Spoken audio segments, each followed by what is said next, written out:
Audio check.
Audio test.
Test. I think we got it.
Hello, everybody. Sorry about the audio problems.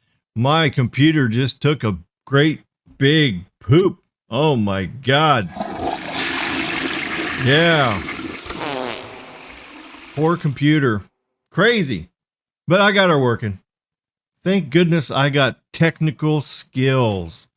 Thank goodness for that. All right. Yeah, we're running solo tonight. I guess everybody's busy. So that's okay. We can rock it here. Happy Samsung Day. Tomorrow is the Galaxy Unpacked event. Yeah, so I forgot to make my coffee. I was screwing around with my sound so much, I forgot to make my coffee. So I give you guys a little extra drone video there. So hope you ain't mad at me. Hope you don't hate me. But let's see who's in here so far. Yeah, I was having problems. I got her fixed. TomTom's here. It's time. Yes, yes. No, I didn't blow my speakers out. It's something to do with that Windows update I just did. It's like, wow. So from now on, I'm going to do Windows updates after my live stream, not before my live stream. It's like, oh, crap. I don't know what was going on. Hello, MS. Good to see you. You're running either Windows 10 or 11. Yeah, I'm running Windows 10. So, yeah, that may be what it is. Yeah, so let me know in the comments, too, if my sound's good. I think I'm good. It looks like I'm good, so I think you can hear me.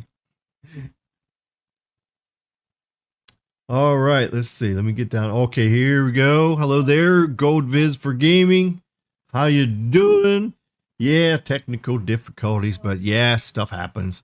That's the things when you got electronics. And of course, you know, cell phone carriers are always having technical difficulties. Shit, TT can't even get their 5G right. And oh, geez, this is crazy. Yeah, hit that. Hit that like button. Yeah. While we wait, make sure you're able to tame the amazing Microsoft. Please take time to hit the like button. Yes, yes. Yeah, like, please subscribe and share and all that good stuff. Got 23 people here in the live. All right, MS says I sound good. Borgranta says I need a Mac. I don't know. I don't know if I could do the Mac and Apple thing. I don't know. I don't know. I mean, I like Windows. And it's just, you know, well, here we are. We're good now. So we can hear you. Steven Smith's here. How you doing? I use my Mac Mini as a daily driver since it is not the nightmare that Windows has been. Yeah. And see, that's one thing. Carlos, when he did my computer, he put me on Windows 11. But it kept screwing up. So he took it off. He reinstalled it with just 10 and told me, he says, hey, just run 10 because 11 sucks. So I keep getting alerts saying, please update, please update. It's like, well, I don't want to update because I don't know if your shit's fixed yet, you know? Just like AT&T, I'm not going to turn my N77 on until they turn the dual connectivity off, or they get every tower upgraded with N77 on it. Then I'll turn it back on. But right now, LTE is working great for me. Verizon, the N77 is working a little bit better, but still, there's still some hiccups. So, yes, and also I want to say something here to Mr. Coolest on Twitter that's been giving me a bunch of crap and stuff, saying that I'm hating everybody. Well, you know what? If you're a carrier and you don't do your shit right, I'm going to expose you. I'm going to shout you out. I'm going to throw you under the bus the same way. So, you know what? If you don't want no attention, do your shit right. Don't screw the customers. Don't screw the people. Don't cheat us. Don't put shit up there that doesn't work. Don't trick us. Don't do deception and lies, and don't do all that stuff. And guess what?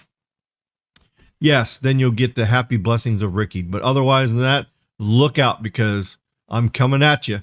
Coming at you, baby. Berkey, how you doing tonight? We got Anthony here.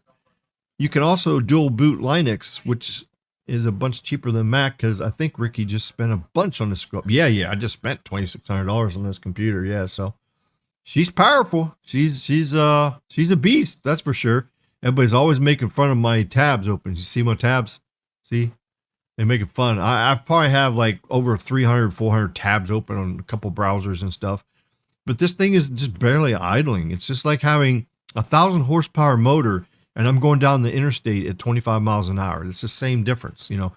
So what? I'm going 25 miles an hour. So what? I got 1,000 horsepower that I'm not using. It's all good. It's all good. The Mac Mini is $599. Holy cow. Aloha there, TJ. Good to see you. Sorry for the delays. All good. Everybody's saying I'm good. They can hear me. $600 is a great price for a power of a Mac Mini. Yeah. I love these shots. Oh, yeah. Yeah, the drone shots are great. I need to fly the drone, too. I think I'm going to go up Thursday, and I'm going to drive. I think I'm going to fly it Thursday and get you guys some video. I haven't actually, can you believe it? It's 2023, it's January, and I haven't even flown the drone in 2023. I mean, it's been, well, look, it's January 31st. The whole month I haven't flown it, but of course we've been having crazy cold fronts, lots of wind coming through. So the weather's not been really good.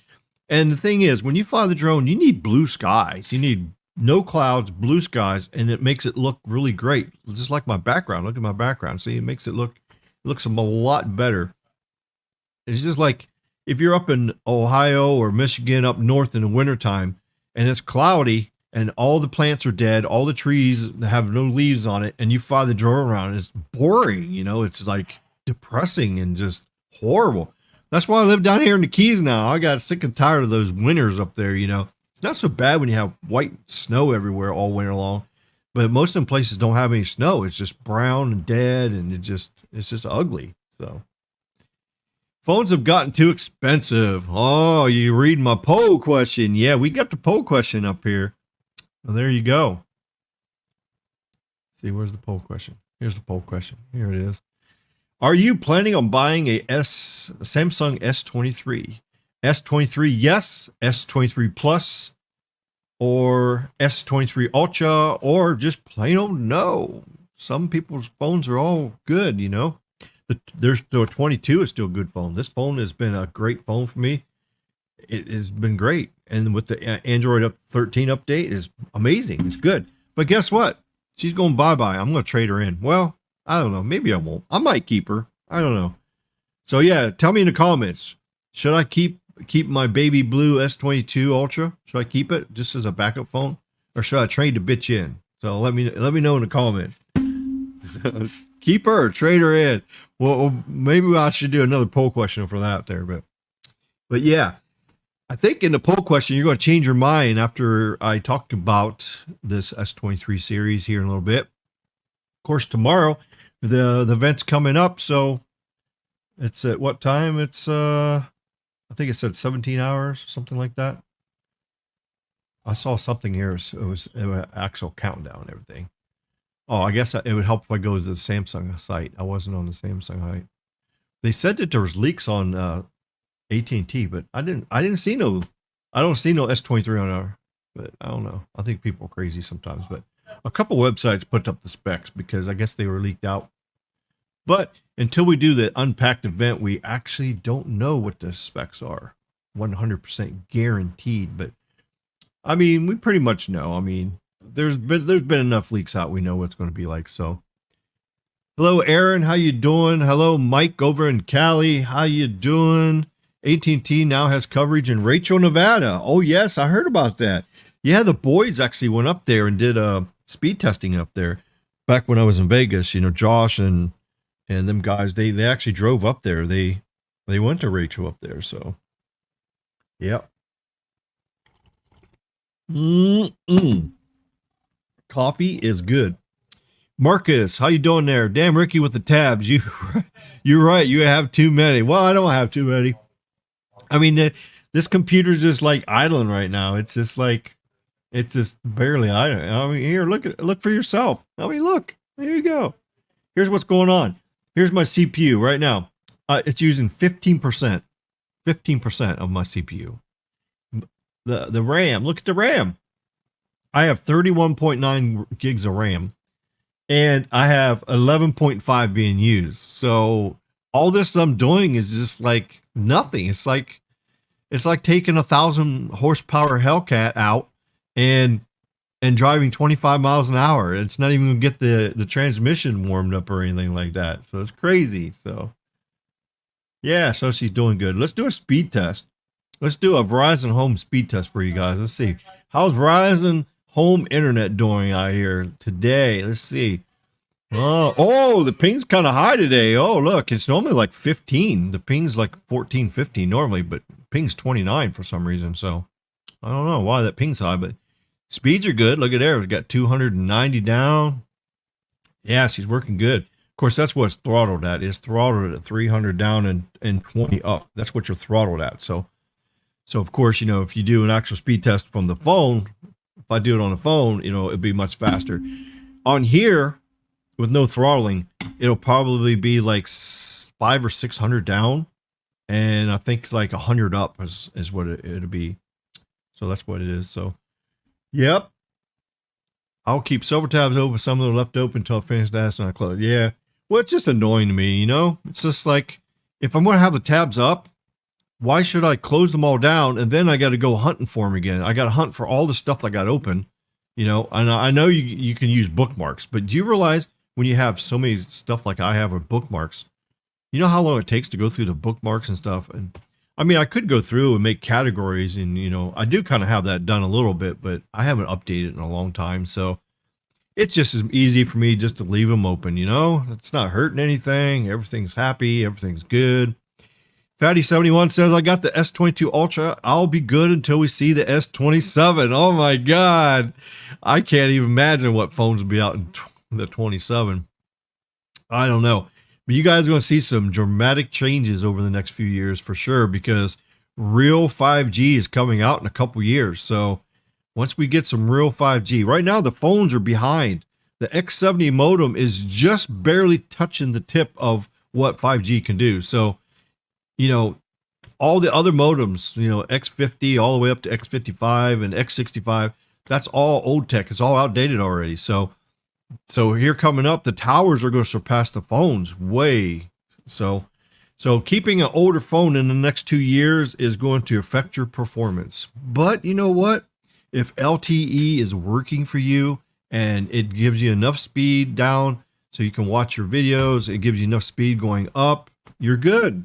So not everybody needs the fastest, and the most reliable and the best. That's why T-Mobile has so many customers, because they don't have to have the best. Oh yeah, here we go. Ricky's going out on T-Mobile already. Oh shit, look out. Hello, Christopher. Hello, Ricky in the Los community. How you doing? Visible Plus gives me 0 packet loss at my home. That's awesome. Yeah, you should never have any packet loss on your phone or your internet or not. Never. The quality should be good enough. And if you missed my stream last week, we actually did MOS, the median opinion score.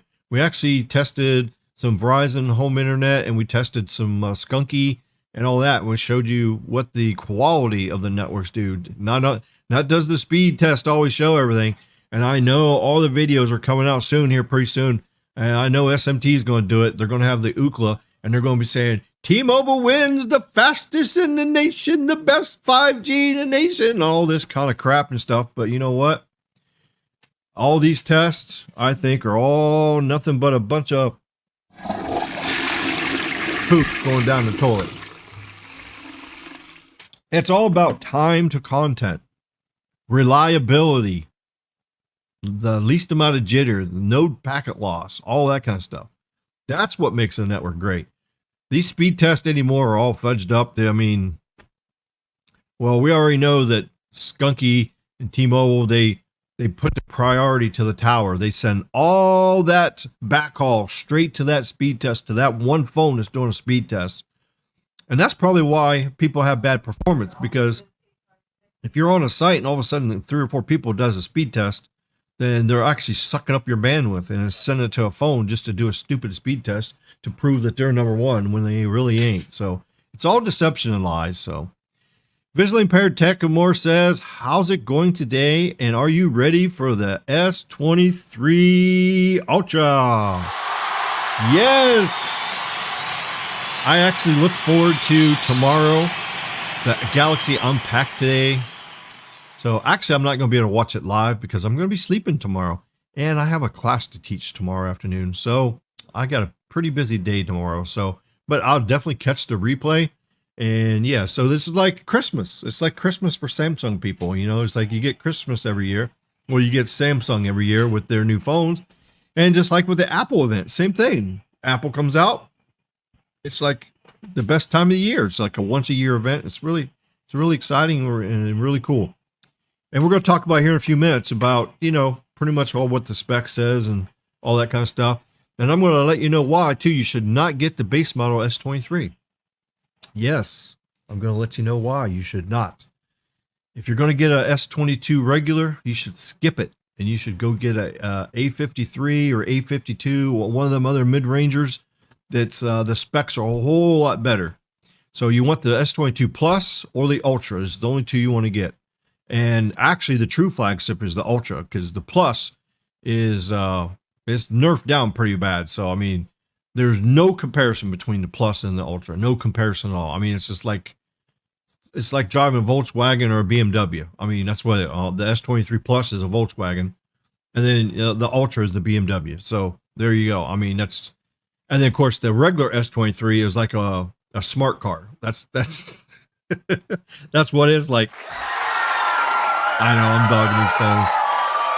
I have so much bad stuff I say, but I also have so much good stuff. So you know what? You just got to take a nice blend of everything. So Ricky's crazy. He talks bad about things. Ricky's crazy. He talks good about things. So I just give you guys the whole thing. I don't leave nothing out, and I don't, I just give it to you just straight up, and let you guys make the decision. So, I mean, you know what my opinion is. So I just give you guys the information, and then you can do with it what you want. You can throw it down the toilet, or you can take my advice, or you could do your own research too. And then you can come on here live and say, hey, Ricky, I found this out.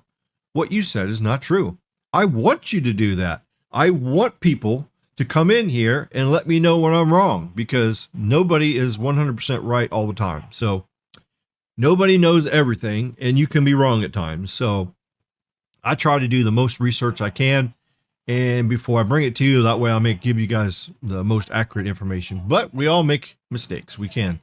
So yeah, if you find something, by all means, come in here. And I've had some people come in and dispute what I said, and then I turn around and show them facts, and they go, oh, you're right, Ricky. Oh, sorry.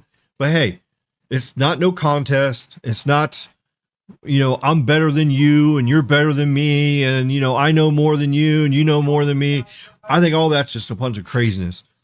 What I like is a community of tech enthusiasts that just simply share what they know, talk about what they know, and learn from each other, and us be a happy family and have respect for each other and all that kind of stuff. That is what the YouTube community and the tech community is supposed to be like. So that's what we're trying to do here. So I thank you guys for supporting me, watching me, sharing the channel and all that. Mike says, I'm finishing my trip visit with my family in Louisiana. I'll be back. Oh, you're not? You're still in Louisiana. Okay. Well, here, I want to ask you something. Did you get any good Cajun food? Now, make sure, Mike, before you leave, make sure you try some boudin. Okay. You'll love it. Boudin. Make sure you try some jambalaya. Try some crawfish. You got to get some crawfish. And look, it's January 31st. Crawfish season actually officially starts on February 1st. That's right. Tomorrow, crawfish season starts in Louisiana. They start digging up them damn mud bugs, and they sell them and cook them up. It's Zero Cool in the house. How you doing, buddy? Yo. I guess you had to work late.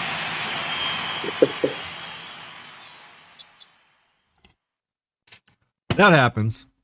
Hey, work comes first, play comes second. And that's what I'm doing now. We're playing. So yeah, the mud bugs are coming out. And also Mardi Gras is starting in Louisiana too. So every year they have Mardi Gras in the month of February.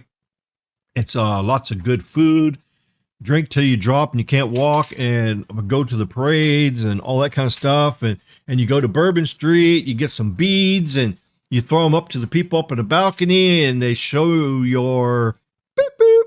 Yep, that's what they do. But I'm glad everything is going so far for you, Mike. Still praying for your family and everything. And hopefully everything is going good. And it looks like you'll be back on the 3rd. In Cali. Margranta says your S22 Ultra could serve you as a dedicated DeX device. Yes, that's what I was thinking about doing. But right now, the Note 9 is working better on DeX than this, because when I was in Vegas, I hooked this up to the TV on DeX, and the thing crashed. It kept crashing. It said it overheated, and it kept crashing. So I don't know if that's because Josh and Wes showed me how to go in here, turn the thermal throttling off. And that's what we did. We turned the thermal throttling on it so it doesn't throttle when it gets hot. And so I guess the decks got it hot and it just kept shutting it down. So that's the thing. You know, if this thing is thermally throttled for a reason, there's a reason, because it's going to start shutting stuff down, you know. And if you go do a bunch of millimeter wave speed test on this thing, I bet this thing would get hot. But I've never had a heat issue with this thing. I have never had any issue. So I'm going to have them guys get with me, and I'm going to turn that thermal throttling back on, because this ain't no good to me if I can't use it. If it shuts down the decks, how are you going to use it? So, I mean, that's what we're going to have to do. But yeah, I might be keeping it. So I'm making good money now. So I really don't need to trade it in. I can straight up buy the S23 Ultra from a check from, you know.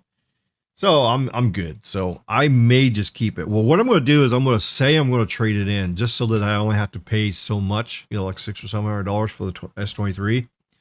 And then, you know, if you don't send it back, then they'll charge your card later. So this is a way where I can, you know, get the new phone for a cheaper price and then wait later on. So I might just do that, because they give you that option, because you can change your mind. After you get the phone, you can change your mind and keep it. So I think that's what I'm going to do.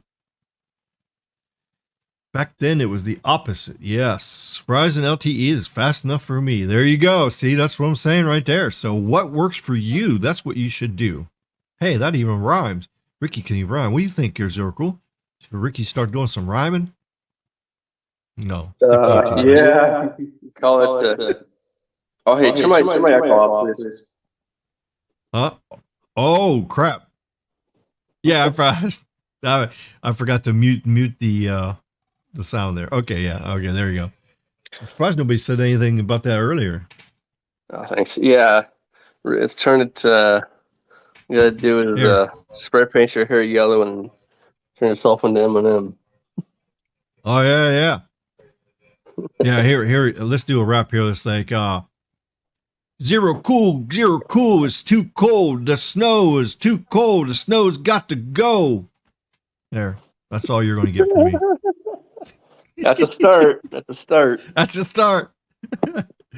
Magenta, messing you up, screwing you up. Magenta, PU, raccoonies, stinking up and giving you rabies. See, that's why I'm a YouTuber, not a rapper. That's right. T-Mobile gave me 0 packet loss on N41 Halloween night when at the restaurant, while US Cellular had almost 30% packet lost at the same location. Oh, okay. US Cellular, yeah, it's a regional carrier. It's not the best. Actually, I think T-Mobile's network is probably better than US Cellular. I mean, I don't know. That's going on a far-fetched right there. Fatty71 says, I love my Ultra. It does everything I need. Yes, this has been a great phone. I'm telling you what. This has been much better than the 21. The 21 gave me no problem. The 21 Ultra I had for a year. It was great. I traded in and got this one. It's been great. So right now I'm going on 2 years. Samsung is doing good. The only thing I don't like is the live streaming on this is not as good as the iPhone. So I am sure I'm going to be picking me up a iPhone, because I couldn't get one financed because my credit is bad because I just got the vehicle. So I had too many inquiries and all that stuff. So they said, no, you're not qualified. So that's okay. I'll just pay cash for an, I'm going to get me an iPhone 14 Pro Max. Yep. And I might do that for streaming and stuff and doing for live streams and stuff. So yeah, so I think that's what I'm going to do. Sounds like fun. Sell me a 5G network when the deployment of the technology is mature.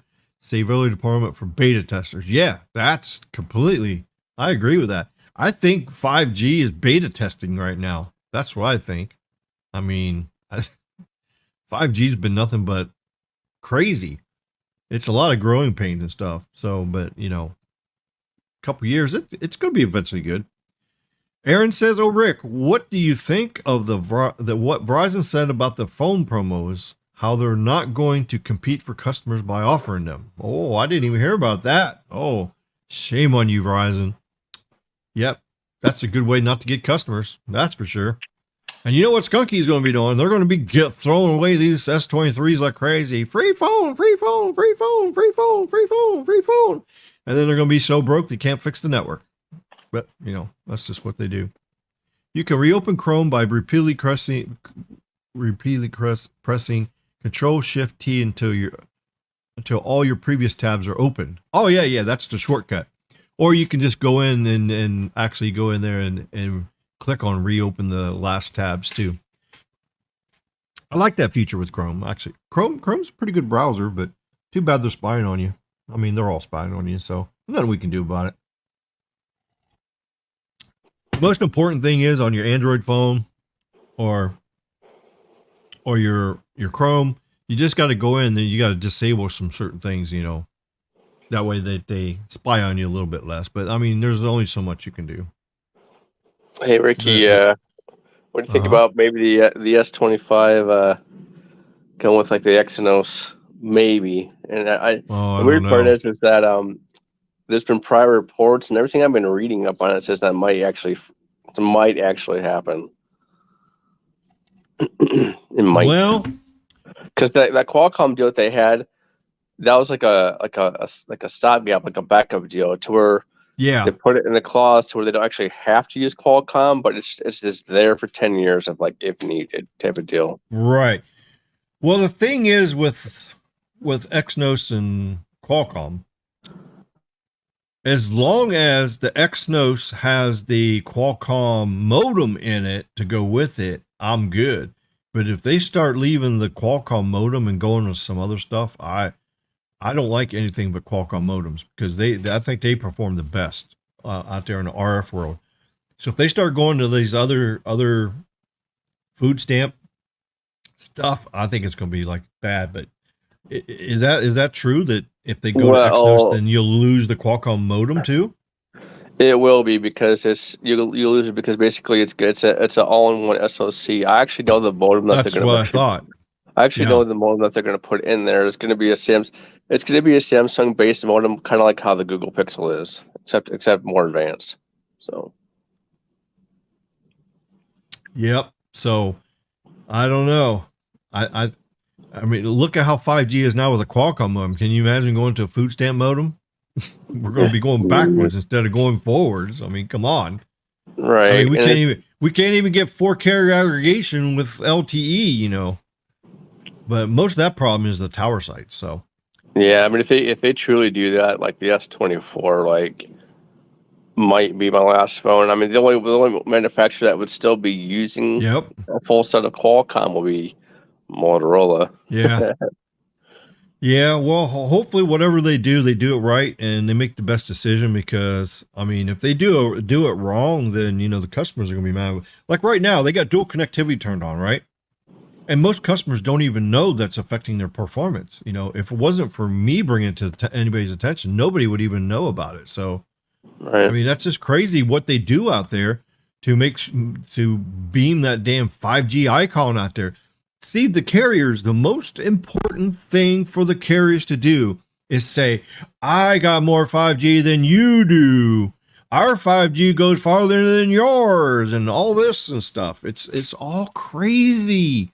Just give us the right technology, the quality stuff. Just do it the right way. But that's not how they do it. They want to deceive everybody. And that's what they do. They deceive everybody. And the whole thing is making money. The carriers want to make the most profit off of everything. So that's what they're doing. But you got to have enough capacity, reliability, and all that stuff. But that it even proves you having the best network and the most reliable network doesn't mean you're going to get all the customers because you got to pay more for it. So, I mean, sure, is a BMW better than a smart car? But guess what? If you can only afford the smart car, what do you got to drive? You're going to drive the smart car. Because you can't afford a BMW, even though you want a BMW, and the BMW's better and it looks sexier. So yeah, you want it, but you can't have it because you don't have the money. So that's why T-Mobile is so successful right now because they're giving them the best network they can for the cheapest price, and that's how they're able to do it. So that's what we got to work with. We just got to go with the flow, basically. Laughing out loud.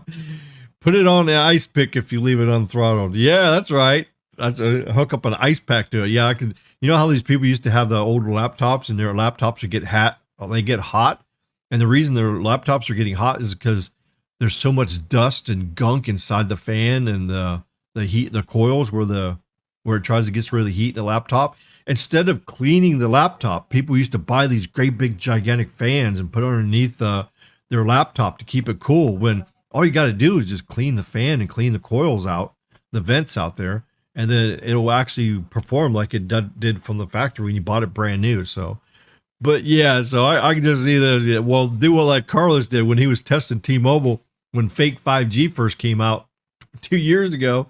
He was out there speed testing like crazy on N71, and the phone got so hot, the screen was warping and shit, and he would take the phone and throw it in the freezer. He says, I got to cool this shit down. I got a hot tamale here. Yeah, I remember them live streams. That was crazy. Yeah, if you wanted some good laughter and stuff, go back and watch Carlos's live streams from 2 years ago when he first started testing fake 5G out there, and the phones were like having meltdowns and stuff. So, yeah, that was hilarious. Hello there, Wes. How you doing, buddy? If you've updated it since, thermal throttling is re-enabled. Oh, okay. Then why does it keep shutting down my decks? I don't know. I'm just watching tonight. Okay. Yeah, no problem. Yeah, we miss you, buddy. I know you're probably busy and stuff. Do you think another tech company will enter the mobile operating system market competing with Android and Apple? That's a great question. What do you guys think about that? What do you think, Zero Cool? You think that's a possibility? A third operating system? I think a lot of like third OEMs, just software makers, they've tried and they failed. Like, take a look at there was what is it? This Graphene OS and yeah, that's right. I remember that. Those types of OSs.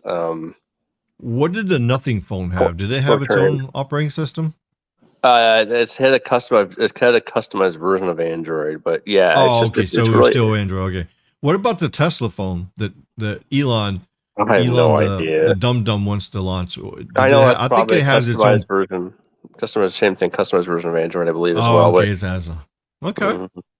So the thing is, it's really hard to see. Even Graphene and all those other OSs, they're like, they're all based on like the Android open source project. It's just without Google Apps. That's all that is, right? So the Graphene, the Fortran, the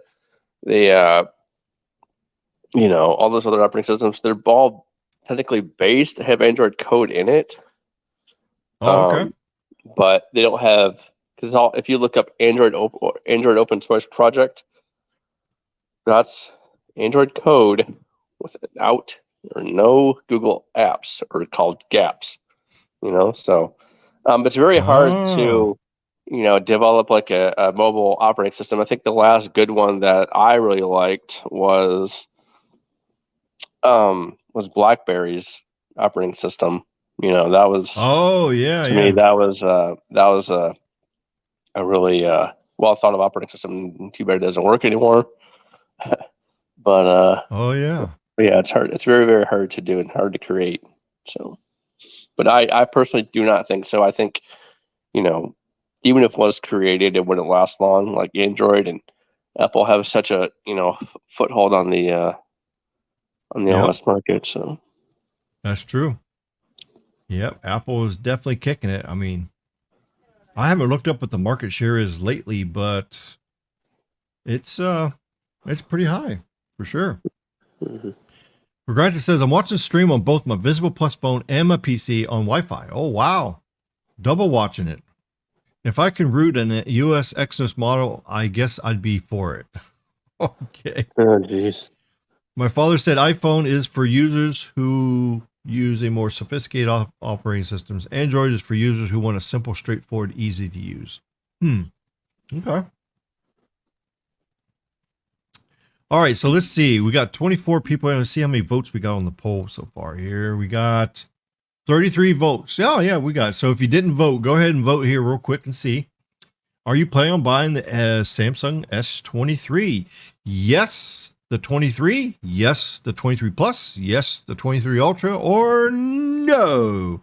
Give you guys a couple seconds here, and we're going to close this out. A lot of no's out there, huh? I know. Can you believe that?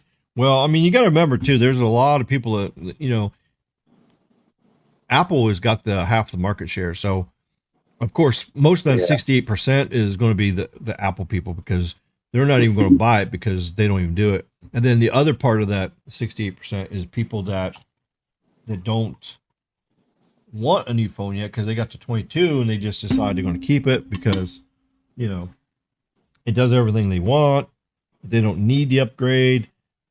I think that's why the 23 is going to be skipped over this year, just because 22, they did such a damn good job on the phone. I think a lot of people are just going to hold on to it.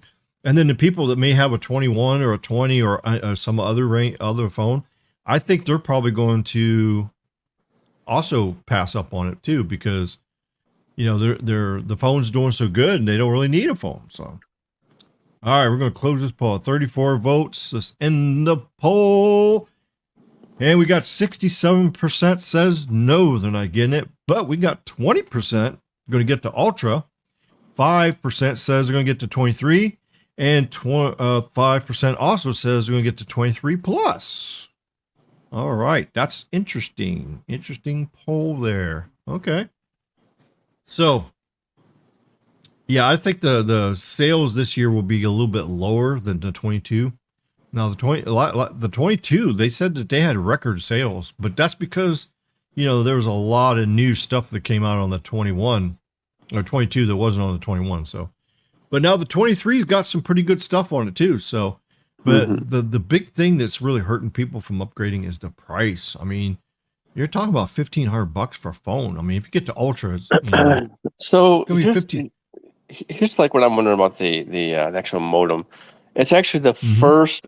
The next one is the first modem that you can actually enable bands that like aren't there. For example, the 12 gigahertz, you can technically enable that on the X70 modem. It's the first global modem that has every single frequency range. Right. Yeah. But the only thing is if it's not been certified by the FCC, you can't enable it and use it. True. That's the bad part. I think that will eventually that will come through. Hopefully, I'm hoping like in a software update or something. But well, the only thing is they would have to resubmit the phone for testing again. And you think so? The additional frequencies, I don't know if they have to Probably, I don't know how they have to, if they have to resubmit the whole phone for testing again, or if they can just apply for just those bands that's in it and certify them later on. Yeah, maybe. Well, what doesn't make any sense? If you're making a phone, why not have it certified for every frequency it's capable of? That way it's future proof. Yeah, then you're good. Exactly. I mean, exactly. But it costs a lot of money though to certify, you know, to do these. The carriers have to pay. The carriers have to pay for that. Just letting you know, the certification. Yeah, that's another reason why. So that's a lot of money and stuff. Plus, right now we're quite a ways off for 12 gigahertz and 13 gigahertz. All those bands, we're still 2 years away. So, and I know Dish has license to 12 gigahertz and they're already testing it with GigaMIMO, because I got confirmation they are doing that. So this is what blows my mind. Can you imagine Dish if they go nationwide with 500 megahertz of 12 gigahertz with GigaMIMO, and they put it on every single site they own? Can you imagine what that's going to do to the network? It is going to be, you're going to get 3-mile range, you're going to get indoor range, and it's going to be several gigabit speed. I mean, you're talking like 2 gigabits down and a gigabit up. It's crazy. Yeah, that'd be sweet. And I think Dish is right now set up to be the first carrier to go with GigaMIMO technology just because of that frequency band that they got. So now I was told that they have nationwide on that, but I don't know if they have nationwide on that frequency. So I don't know. Maybe we'll have to look that up here in a few minutes here. We'll have to do that. Because the 500 megahertz it's just the available. I thought it was the top markets. If you Google 12 gigahertz for 5G, there's a website, right? And it has that 500 megahertz. Now that 500 megahertz is spectrum that can be used for terrestrial. The existing spectrum that's Dish already has for 12 gigahertz is satellite based. So what they would have to do is they would have to vacate that and convert it into terrestrial, pretty much. And the reason why SpaceX is complaining, they're fighting for that, is because they use Dish's spectrum for some of that, right? They don't have, SpaceX doesn't have all the 12 gigahertz licenses like Dish does. That's why everything that you read, SpaceX is always at war with Dish regarding 12 gigahertz. Look it up; it's on Google. So that's the reason why. So anybody that's going to benefit from this would be Dish. Well, let's just look at Dish right now. Let's just take a peek here. Okay, we're on Dish right now. Let's go down to 12 gigahertz and just see. Oh, where's it at? I don't even see it.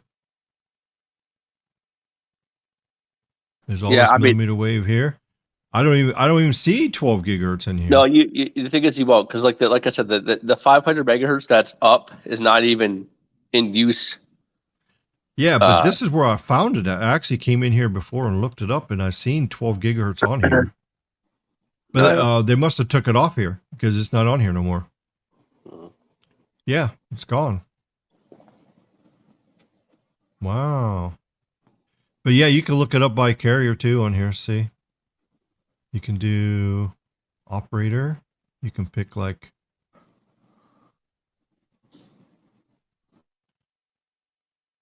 yep, I don't see it. 12 gigahertz is gone. It was on there because I clicked on it. It was in the top PEAs. Let's see. Let's go to the bands. Let's see if it has the bands listed. Nope. See, it stops right here. Wait a minute. I didn't go far enough down. There's 3 gigahertz, 3. Okay, right here. So, yeah, it goes from 3.9 gigahertz. That's so stupid. It's not the C band, idiots. It's the S band. Oh my God, it just drives me crazy. And 24 gigahertz. So it goes from 3 to 24. So the 12 is completely missing in here. So, but we can go to, let's see what they got millimeter wave. Because they can do gigamimo on these frequencies too. See, they don't have very much millimeter. They got there's 3 markets there with it. Well, if you consider that a market in rural Colorado, which is kind of crazy. There's 24. Let's see.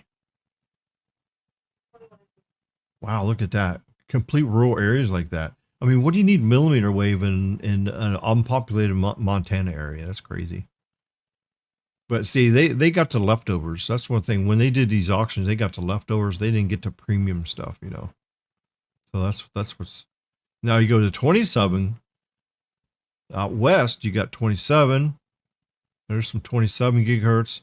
Let's see what 37 gigahertz. Well, they didn't get any. I don't see nothing lit up there. Okay, let's see this block, that block. See, they didn't get any of this 37, 38. Wow. There's hardly anything. They don't have much millimeter wave. Of course, we know who gobbled the most up. But it was Verizon and AT&T gobbled it up the most.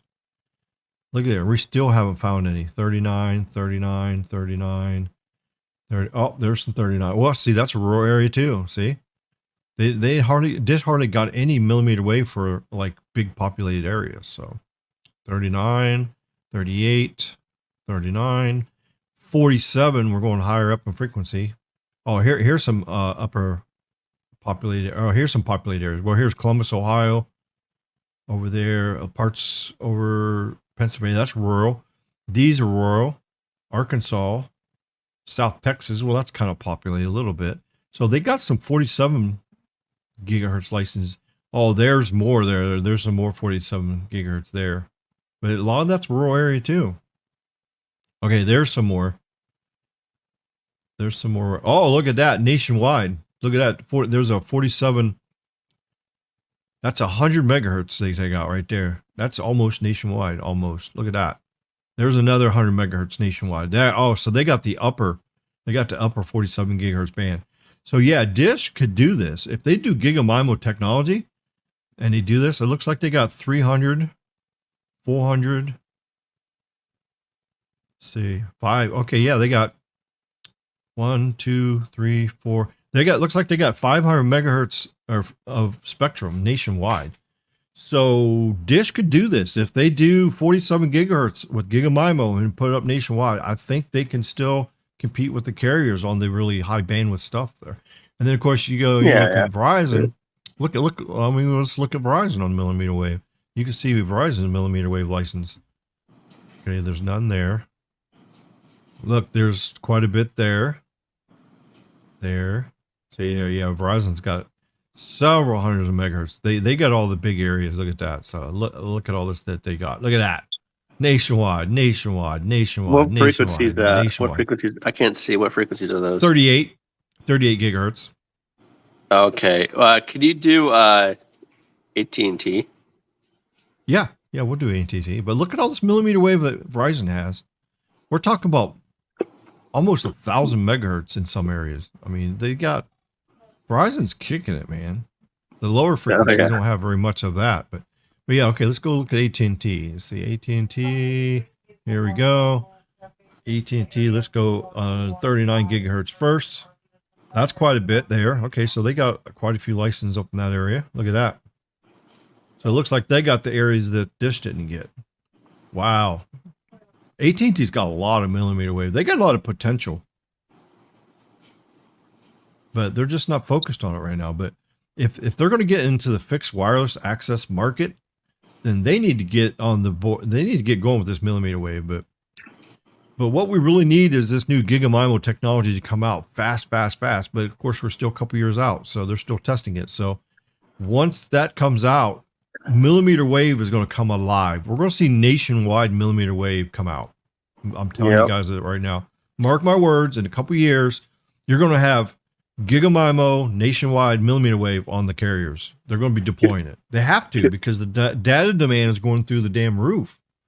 They got to. We do T-Mobile for millimeter wave. Oh no, not Skunky. Come on, Ricky. They're never going to deploy it. Yeah, let's look. All right, here's 47 gigahertz. Oh God, look at that. The big markets. Look, Los Angeles, Miami, Houston, Dallas, Chicago. Yeah, see, they got the big markets, and I bet you they got, see, they got another 100 megahertz there. See, each one of these I click on is 100 megahertz of bandwidth. What frequency is 47. That? Okay. I was going to say, they got most of the 39. 47. There's 39, 39, 39, 39. Each one of these I click is 100 megahertz channel. That's incredible. And you take 500 megahertz, and you put that together, carrier aggregate together. And with the X70 modem, you can do 10 carrier aggregation now for millimeter wave. It's crazy. Can you imagine the speeds? I mean, it's going to be nuts. And here's 38 megahertz or gigahertz. There's 38. T-Mobile has a lot of millimeter wave license. Now, whether they'll ever deploy this stuff, I don't know. And here's the lower frequencies. They got quite a few lower frequencies. Look at there. Whoa, millimeter wave. Amazing. So yeah, they got a little bit of piece of the pie too. And then who else we got for carriers? We did AT&T, Verizon, T-Mobile, we did Dish. Of course, US Cellular had to get, piece of the pie too, of course, Now, whether they're going to deploy that stuff or not. But that 47 gigahertz on T-Mobile would be really, really nice. Mm-hmm. See, they don't have very much of it. I think they got the lower. There's 38, 27. Yeah, see, that's what they pretty much have is the lower frequencies. 27, 25. Yep, we got more 25. So yeah, US Cellular has most of the lower frequencies there. So yeah, so there you go. A little bit of futurism there. Hello there. How you doing? I hope this Samsung S23 makes a big difference over the 22. It will modem-wise. The X70 has a lot of really good things. It's going to work even better on EdCell, and it's going to have more AI in it than the 22. So the X70 modem is very, very impressive. I can't wait to see how it works. And the biggest thing that it's going to really help with is standalone mode. So right now, everybody's trying to do standalone, but they can't do it yet because guess what? In order to go standalone, you have to convert every single site over to 5G. And you can't use the old 5G because it's fake 5G. The low band and the old mid band, you can't use that for standalone because you don't get no performance boost out of it. So what you have to do is you got to get as much the new mid band out as possible. Once you get N77 and 3.4 gigahertz out on every single tower site, then you can go standalone because then it's going to work, especially with the uplink booster. And then, and like I said before in previous live streams, it's a shame that these 64 by 64 panels are all going to come down in a couple years because 256 by 256 is coming out. So that's this crazy that hundreds of thousands of tower sites are going to get upgraded with this 64 by 64 panel, only for it to come down in 2 years and get replaced by 256, which they have to. That's why they got rid of Metro PCS. That's why they got rid of all the Sprint people. That's why they got rid of like half of the damn stores, is because to pay for the upgrades. Yes.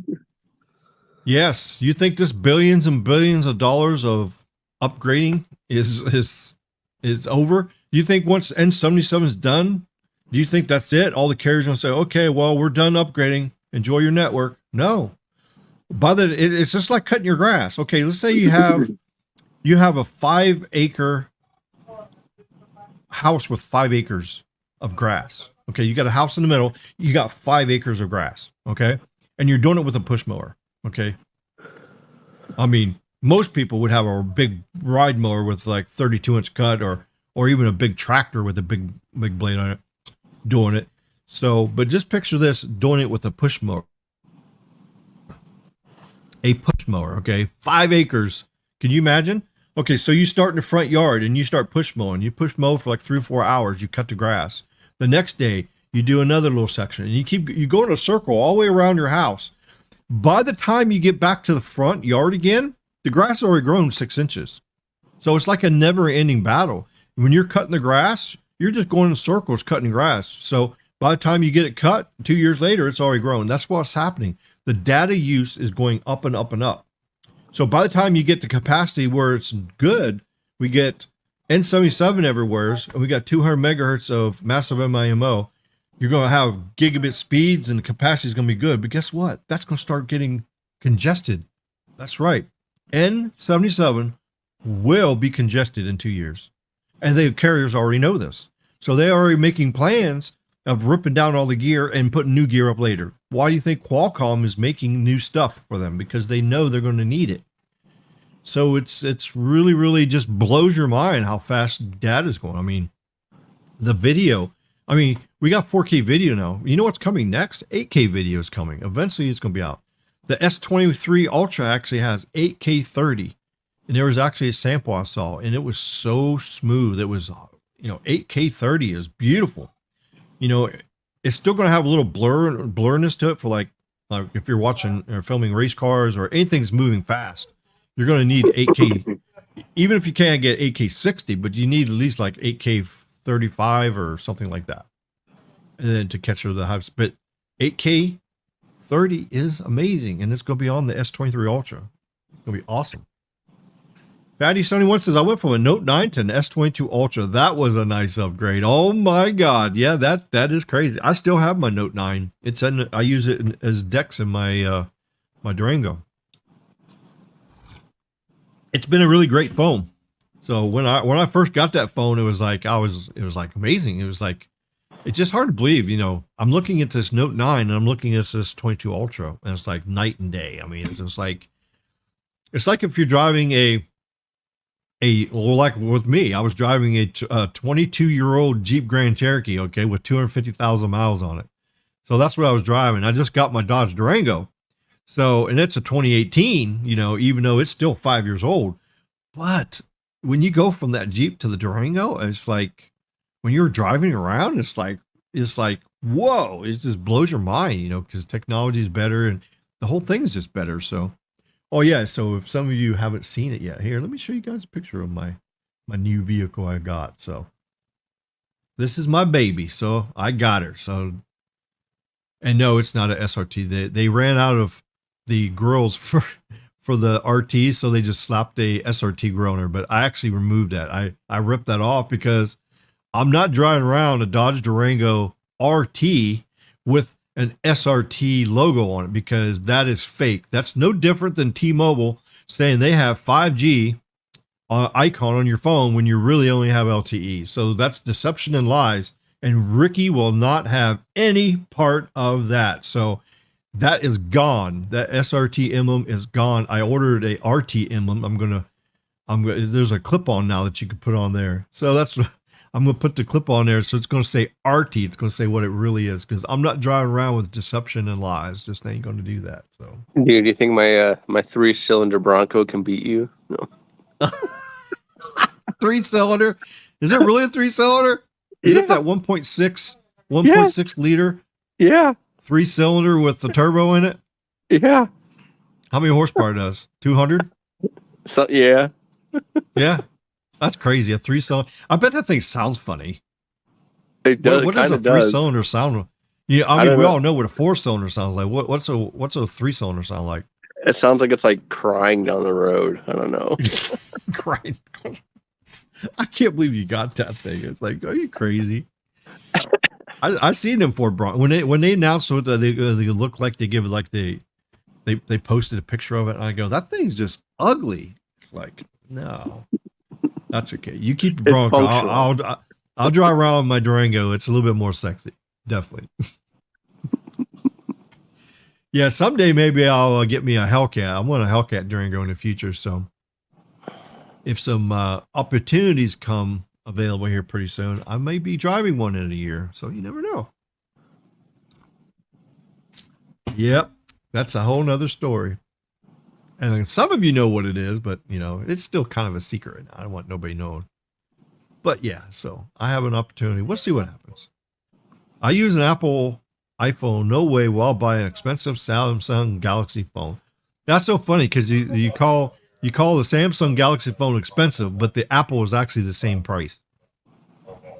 The Apple is the same price as the Galaxy. I mean, they're both about the same price. But yeah, all these new phones are expensive. You know, it's just so crazy. It's just like a vehicle. I mean, look at these vehicles. I mean, if you go get you a 4x4 pickup truck, you know, they want like $65,000 for it. It's crazy. And I remember my dad telling me that he bought a flathead V8, some kind of car. I forget what it was, but he bought it brand new a long time ago. I don't even remember what year it was, but he said he paid $2,500 for it. So he got a brand new car, and this is the top of the line model with the flathead V8. It just came out, and he said he went down and he was working his ass off like crazy. I forget how much hour he said he was making. It was crazy. It was like something like $1.50 an hour or something like that. He said he was making big money, and I was like, what? You was making $1.50 an hour, making big money? That's not big. He goes, yeah, but $1.50 goes a lot farther back then because there was no inflation and everything. So, and he said, I bought a vehicle for $2,500. So just think about that. That's 2,500 hours of work. You could buy a brand new car. It's crazy. And look at this. You can work like crazy now with $15-16 an hour and never pay for a vehicle for cash. If you don't get one financed, you'll never own it unless you become a millionaire or something. You know, it's crazy. So how the times have changed. I mean, look back in year 2000. How much was a cell phone back in year 2000? $300 or $400. And everybody was complaining. It was, oh, this phone is so expensive. It's $400. Like, yeah. How much was a Galaxy a Galaxy Note 9 when it came out? Hey, can we look that up in price? I bet you Google will tell us so we can look that up. Oh, probably so. How much or ChatGPT was a Note 9 when released? Okay, let's see. Let's see what it says. Well, I don't see no prices. I see specs everywhere.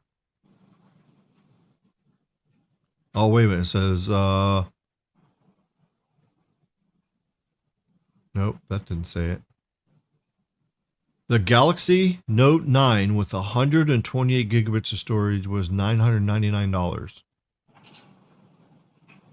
So that was still, so even, that was in 2018. That was just a few years ago. Yeah, you would have to go back to, what phone was out in the 2000s? When that, the iPhone. The Galaxy. 2007. No, it right? was like the Note 4. I think the Note 4 was out in like 2000 or something like that. Let's see. I'm looking it up now. Let's see. Note 4. $299. So there you go. And I don't know what year that was. Let's see. Let's look and see if it tells me what year that was. That was February of 2001. So there you go. So yeah, February of 2001. The Galaxy Note 4. Hey, yeah, here it is. Yeah. Here, check this out. Here, I'll show you guys. Get this thing up here. I remember like that's how much kind of the Blackberries were at that time. The Samsung Galaxy Note 4 unveiling came and went with the official release date confirmed on stage while retailers filled the gaps in price. The Note 4 would be available October 10th, likely for the typical $299 on contract on all major carriers. So isn't that crazy? Just back in 2001, and here we are in 2023. You know, we go from a $300 phone, flagship phone, to a $1,500 flagship phone. It's crazy. Yeah, that's messed up. That just shows you how much inflation we have. This is crazy. It's nuts. It's nuts. All right, see, let's go back to. Wouldn't they have to have the phone's SCR retested for all the bands as well? Yes, that is true. Mm-hmm. Yep, they have to get them tested. If it's not, the frequencies are not in there, just like right now. Well, we actually went in Phone Scoop. We went and looked here, remember? We went to Phone Scoop. We went here and actually looked up the. Here's the Ultra right here. We actually looked it up. These are all the frequencies that it's certified for. Yep, here's the frequency. There's 24 gigahertz. That's millimeter wave. 25, 28 gigahertz, 40 gigahertz, 5.2. That's band 46. 5.3. That's 46 as well. 5.7. That's Wi-Fi. 5.8 is Wi-Fi. 5.8. That's all Wi-Fi. And then you got these very low frequencies. That's for the near field communications, I think is what we determined that was. 7.9. What band is that? 7.9 gigahertz. No, dude, who knows? Like, well, that's above Wi-Fi. That's up with the new Wi-Fi 6. It's actually above that.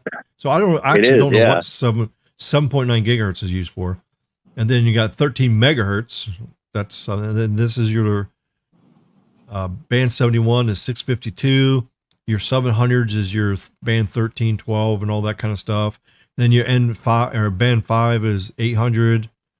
There's more 700. There's 800 for 5. And then you got 1.7. That's band 4. Band 4. Band 2 is 1.9. 2.3. That's what's 2.3? Oh, that's 2.3 is band 30 for AT&T. 2.6 band 41. 2.5 band 41. 3.5. That's your band 48. 3.9. That's part of your band 77. So you go through here. Isn't that crazy when you can just read the frequencies? You just know what they are. That's what happens when you're doing tech for so many years like this. You just get everything memorized here. It's crazy. There's 2.3 again, band 30, band 41. Some of this is Wi-Fi, so the 2.4 is Wi-Fi. I haven't seen, well, up here I think we saw 2.4.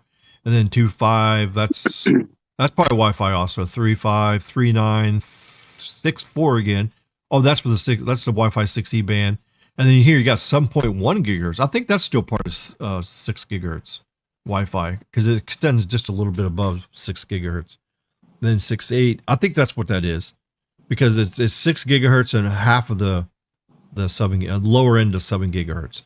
And there's 3.7. Here's your N77. 2.4, that's Wi-Fi. 2.4 is Wi-Fi. 2.4 is Wi-Fi and Bluetooth. So there you go. There's all your frequencies, but I don't see no 12 gigahertz, so no 13 gigahertz. This 7.9 I'm reading here is a 5. What is that? It's a 5G band. Oh, that's one of the international bands, ain't it? I'm looking here. Yeah. Oh, let's see. Well, let's just look and see. Here's all the bands right here. I can look them up. Okay, let's see. But I don't think it goes up to 7.9 yet. No, there's no 7.9. But did you just read that about like 7.9 in the frequency list? Yeah.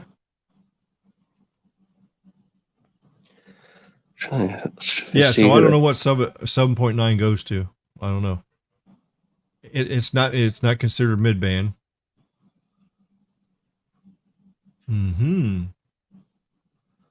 So yeah, so I don't know what 7.9 is being used on the phone. I found it. That's UK.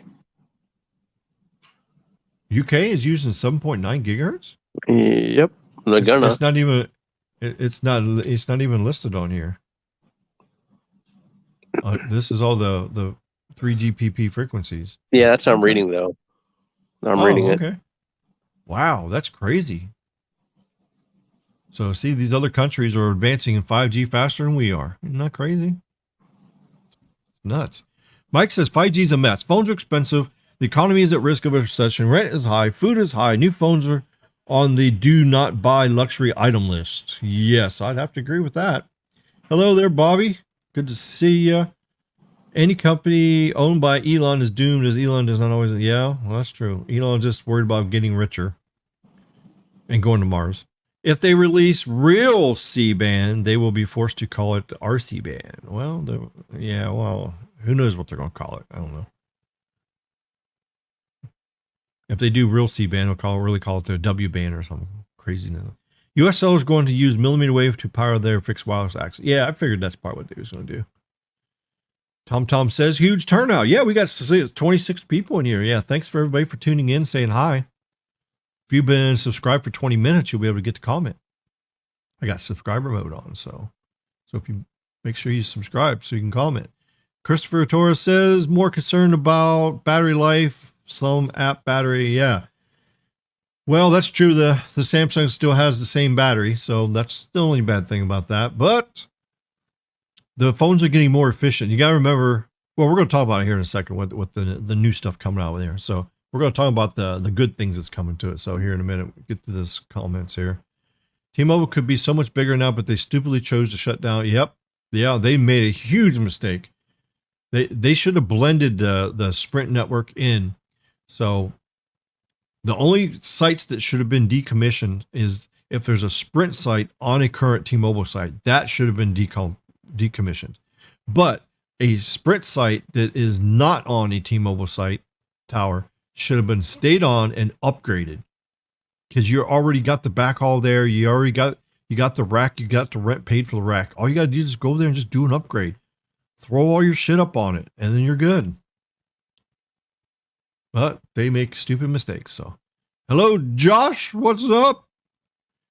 Ricky's son is here. Oh my God. You guys are nuts. Crazy. Fatty Silence says, what range is that? Oh, okay. Well, when you say what range is that, we don't know what is what, because we talked about it a few minutes ago. So I'm slowly catching up with comments. So you always got to say what is, so we know. Maybe that's the 7.9 he was looking up. Maybe he's by then. Anything new in connectivity with the S23? Yes. The X70 modem is going to have some pretty good, cool stuff. So TJ says, sharp looking drink. Well, thank you so much. Yep, I've been working my ass off and getting my credit fixed, and I finally got her. So that was my Christmas present. We're live and direct, baby. Thank you there, Baby Yoda. Let's see. Oh my God, we got the big YouTuber in the house. Hello, Mr. Big YouTuber. Sneed Mobile Tech. Cars are sexy. Y'all have psychological issues. Yeah, you know what else, SMT? See this? This is sexy as hell right here. This thing is sexy as hell. Yeah, I'm saying that because it drives him crazy because he says, you don't call phones sexy. Maybe I should do that for a poll question. It's like, do you think phones are sexy? Yeah, let's do that. I want to know. We got a whole bunch of people in here. We got 25 people in here. Let's do it. I'm going to do it. We're going to do it right here. Start a poll. All right. Here you go. Come on. Do you think cell phones are sexy? That's right. Here we go. I could just see SMT's face right now. He's cringing right now. And he goes, oh, blasphemy, blasphemy. Ricky is asking people this stupid question. Are you crazy? I can just hear him now. There you go. Poll questions up. Do you think cell phones are sexy? Here we go. I heard a rumor that Sneed thinks, oh, Baby Yoda's rubbing it in. I also heard a rumor that Ricky thinks FCC is right when C-Band is no.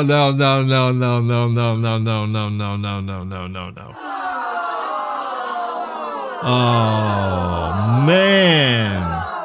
Come on, man. Come on, man. Damn it, Baby Yoda. You guys are crazy. $200 was a contract price, not contract, or was 600 plus. Oh, okay. So it was really $600. I thought that price was a little bit low.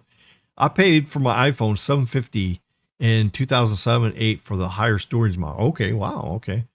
I meant from 2001 to that means 22 years. Prices have gone up sometime. Yeah, for sure. I paid $1,400 for my iPhone 14 Pro. There you go. Phones are expensive. The S23 Ultra panel is leaked and has the same panel as the 22 Ultra.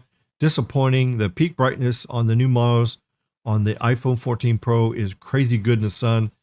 Sammy is disappointing. Well, I don't think it's quite that bad because you got to remember the S22 Ultra, when it came out, they smashed it with the brightness. The brightness was amazing. And so Apple actually finally wised up, and Apple is actually starting to put newer specs in these phones. It used to be Apple was 2 years behind on technology. So Samsung would launch it, then Apple would do it 2 years later. Now Apple is starting to almost do it like the same time or within a year. So Apple has actually stepped up finally. And you got to remember, the panel that's in the Apple is the same panel as in the Samsung. So it's not surprising when the specs are going to be similar, because Samsung's making the panels for iPhone. So basically, if you have an iPhone, you have a Samsung panel basically in your phone. Pretty crazy. Damn dollar going to crap. Yes, that's for sure. Pretty soon it's going to be worth 10 cents, and then we're going to be all bankrupt. Mike says 2.4 gigahertz Wi-Fi could be expanded by the FCC unblocking channel 13. Yeah, that's true, but you got to remember that that 2.4 gigahertz Wi-Fi is actually, there's some stuff being used in USA that's close to that, and you can't do that. There's also some satellite operators too. So that's the thing. So yeah, you can't do 13 channel 14 here in US because you'll be messing some things up that's actually already licensed there.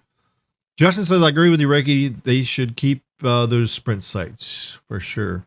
What do you think, Zerico? You think they should have kept them Sprint sites? Uh-oh. I think he stepped out for a second. Austin says, I'll be on in a little bit. Saw your invite. Oh, okay. Yeah, we're having a party here. Been here for an hour and 28 minutes. You know how we roll with these live streams. Ricky always goes at least 3 hours. Crazy.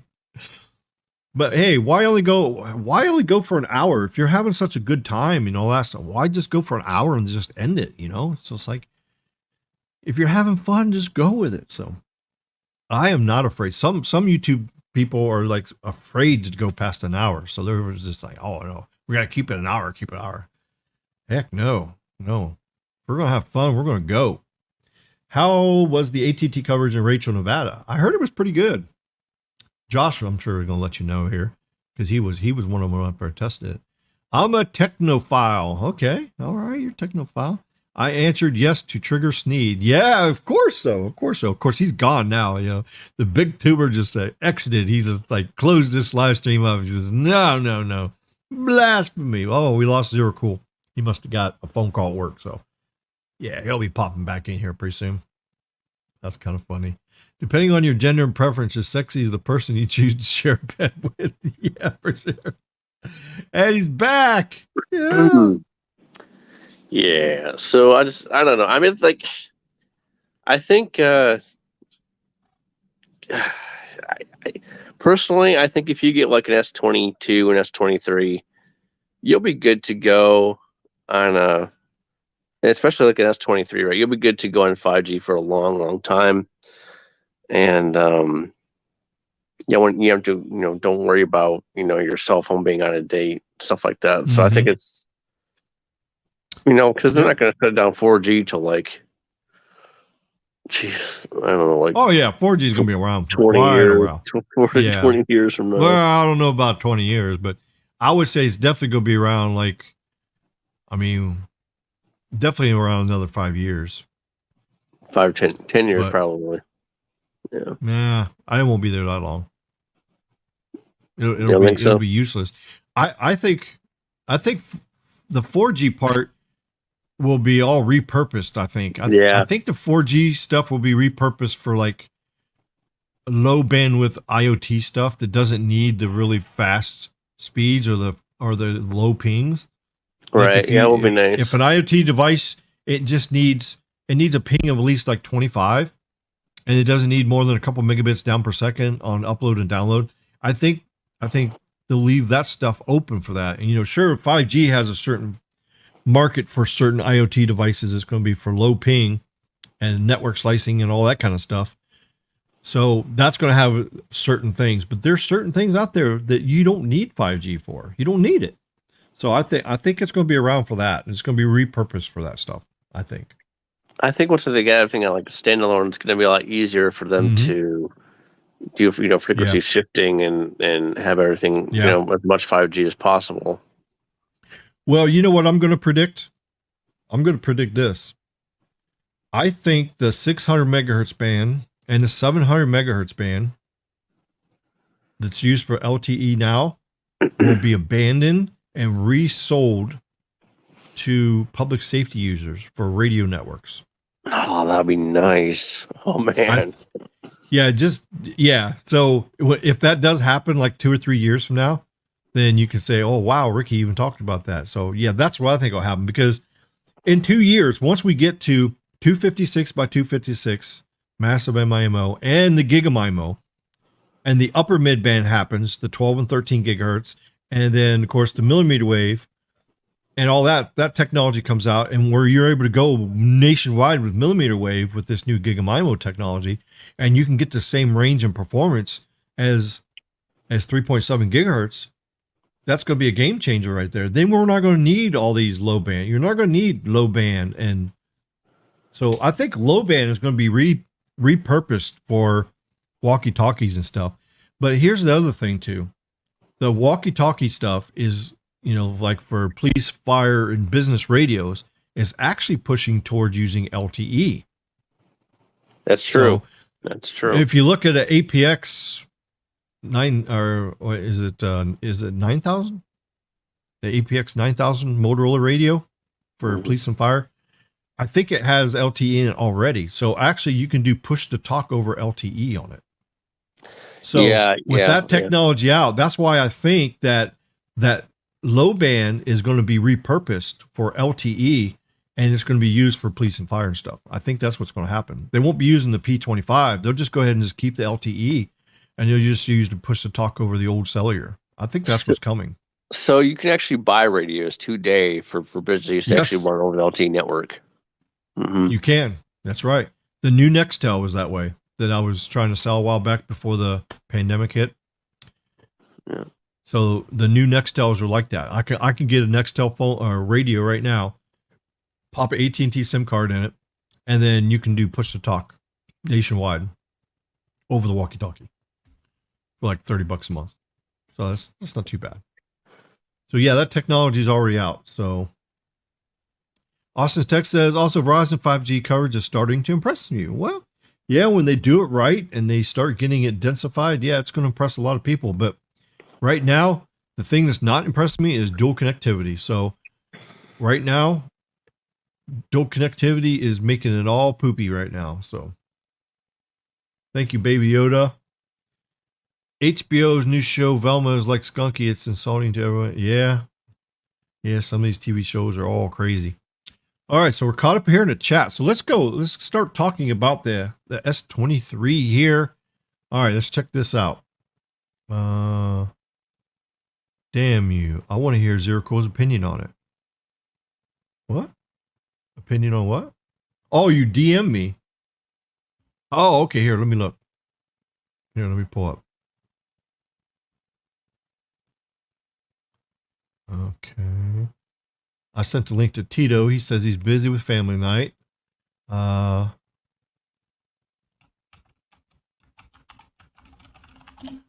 Latrell. I sent Latrell the link. Come on, Latrell. He said he just got home. I told him, come on in here. Come on in and say hi. Let's see. Let's see. Samsung network lures 2 executives away from Ericsson.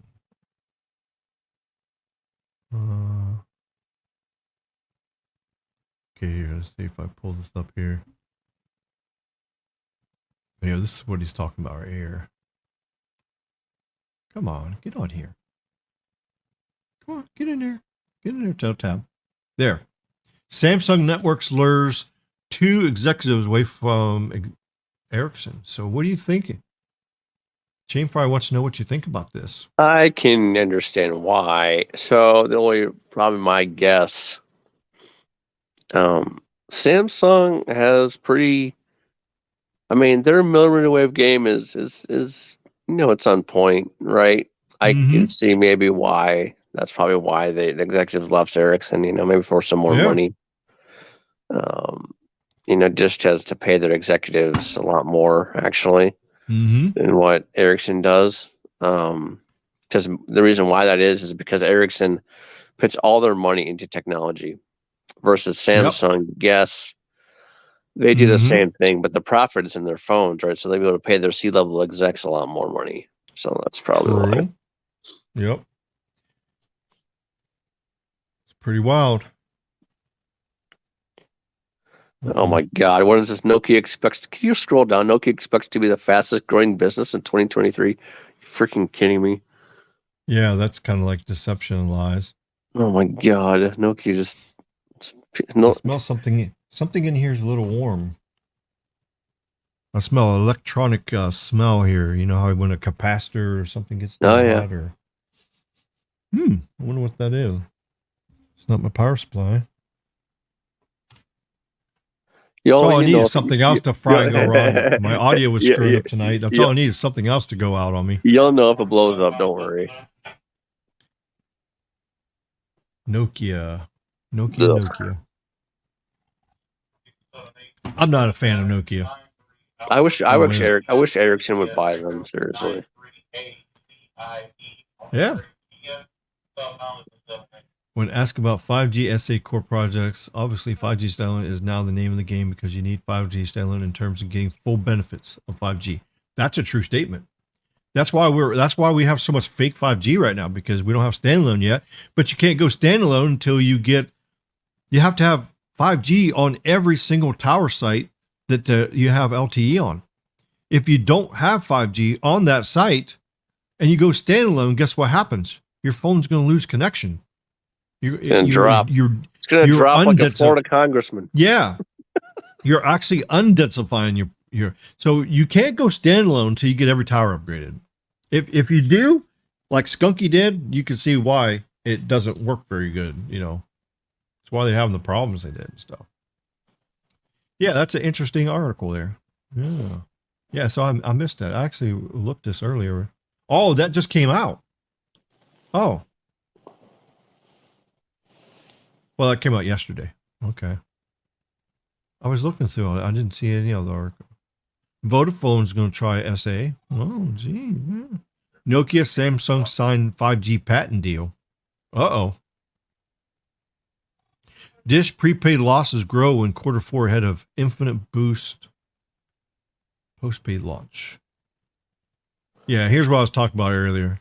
I'm not even going to talk about this. T-Mobile smokes Verizon, AT&T, and 5G speed test.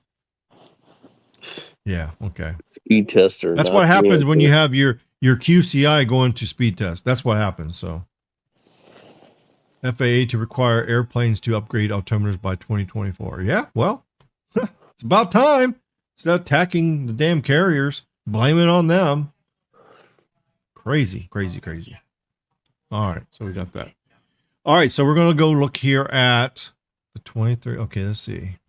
We got a couple articles here. Let's see. Phone Arena, it's got a nice article here. Well, they was talking about AT&T makes the Samsung Galaxy S23 series price and release date officially on their website.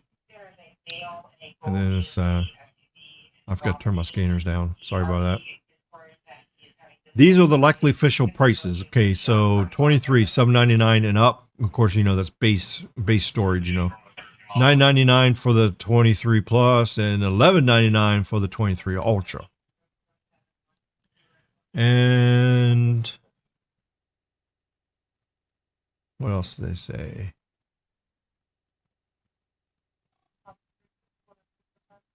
Okay, here's some leaked stuff that they snatched off of AT&T's site when I think they accidentally put it on the website a day early. So it's saying here 6.6 automatic adaptive display. Well, that's part of the 23. Oh, this is the base model. This is the base model. Crystal clear, 50 megapixel rear camera, advanced night. I don't see how it has the advanced night in the regular 23. I thought it had to have all those other camera lenses to do that, but okay. 5G support, which is all phones have that now, pretty much, unless you get a Chinese food stamp phone. Wireless fast charging, Android operating system, mobile hotspot, they all have that. So I hate it when they put stuff that's like obvious. It's like, no, if you want to post something this, I mean, tell us the stuff we want to know, not all the boring stuff. Well, the colors, green, cream, lavender, and phantom colors. So yeah, there's your cream. That's kind of ugly.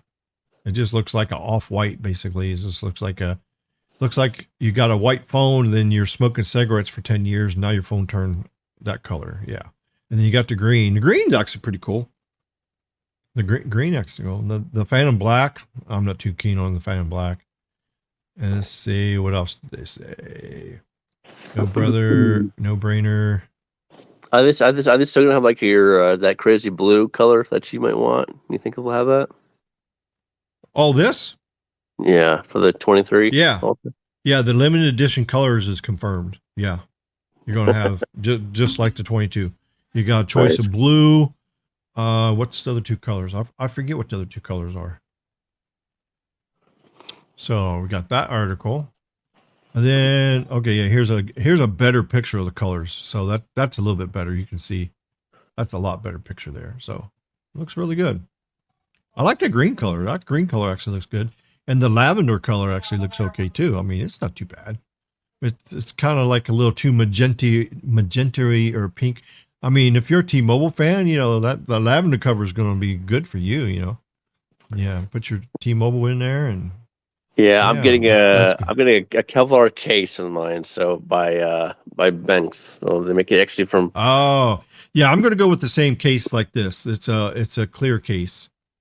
I like this case. It's really, really cool case. Nice. And it was, of course, when they said this is the kind of case that won't turn yellow. Well, guess what? It looks a little yellow to me. Can you see it? Yeah, dude, get yourself a Kevlar case, Ricky. Like I got no, mine. I want the clear case. I want to be able to see my pretty blue color. So, but as you see the case here, it's got nixes and stuff like that. So these cases really do protect your phone really good and stuff. So I love the kickstand. The kickstand is amazing, you know, because you can do it this way, kickstand it this way, or you can kickstand it this way, and set on the table.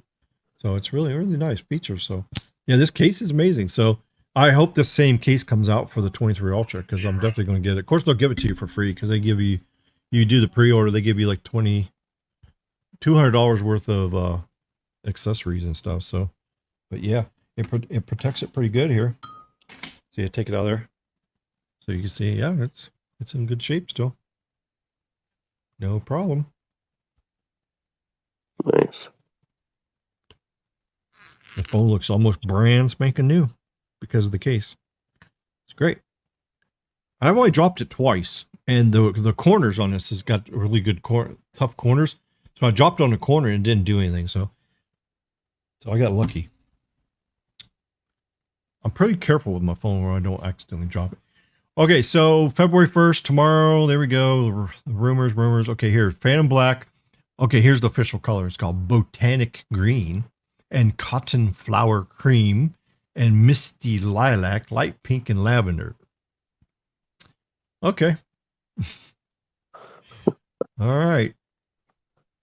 Let's see. Snoopy Tech had previously said 4 additional hues: gray, light blue, light green, and red would also be produced in limited quantities. Okay, so, oh yeah, gray. That's what they had last time. So Phantom Gray, the light blue, that's what my phone is here. This is the light blue right here. And then light green. Oh, I didn't know they had a light green last.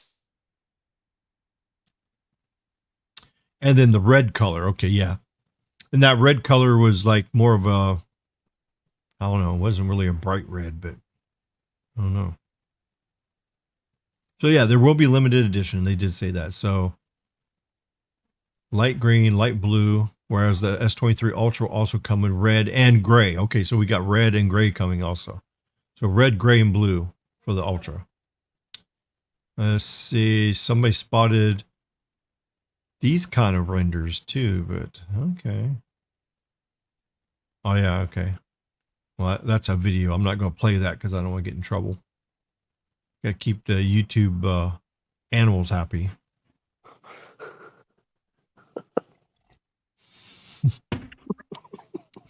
YouTube animals. Can you believe I just said that?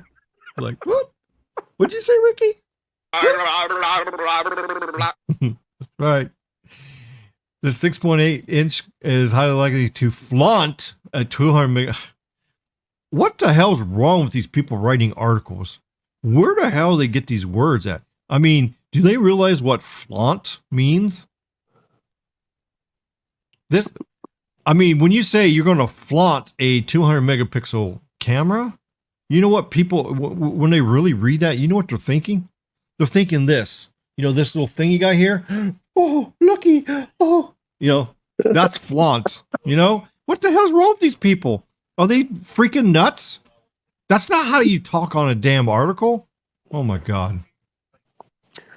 It's a sexy phone. Yeah. Speaking of that, we gotta go back and see let's do that. If you didn't vote, hurry up and vote. We gotta get this. Of course, we probably lost. Well, I'm sure we lost the big YouTuber. He probably like bailed out and says, no. All right, hurry up and vote. Here we go. Do you think cell phones are sexy? We only got 28 votes here. There's 29 people in here. Come on, hurry up and vote. Do you think cell phones are sexy? Come on, we want to know. Come on, let's go. Do you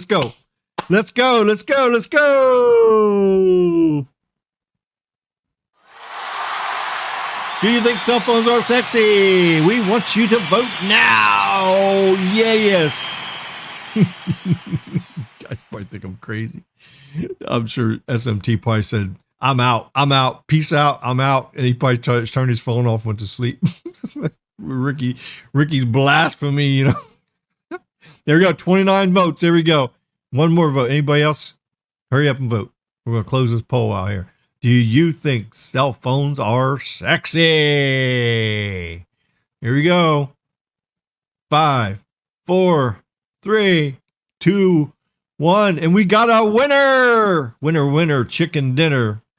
Do you think cell phones are sexy? 55% of you says yes. 44% says no. And I know one of them votes is SMT. So there you go. There you go. Officially on RFK Tech USA live stream. Cell phones are sexy. That's right. All right. Now we got that out of the way. We're damn crazy. All right. Well, let's see. Let's go to this other side here.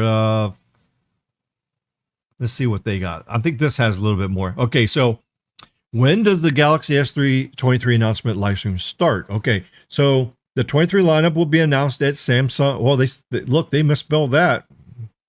Samsung. How do you like that? You see that? The Samsung Unpacked event, which is scheduled to take place February 1st in San Francisco. The event will start at 10 Pacific. That means it'll be 1 o'clock Eastern time, 6 o'clock Western European time, and it will be streamed online in real time via Samsung's official YouTube channel. You will also be able to watch the announcement unfold through our extensive live coverage here at Phone Arena. Thank you for this article there, Mr. Phone Arena. So there you go. If you want to catch it live, if you're on the East Coast, 1 o'clock. All right, it goes without saying. Why does people? It goes without saying. What the hell does that even mean? Zero cool. What does that mean? It goes without saying. You can add that to one of your phrases that you don't like.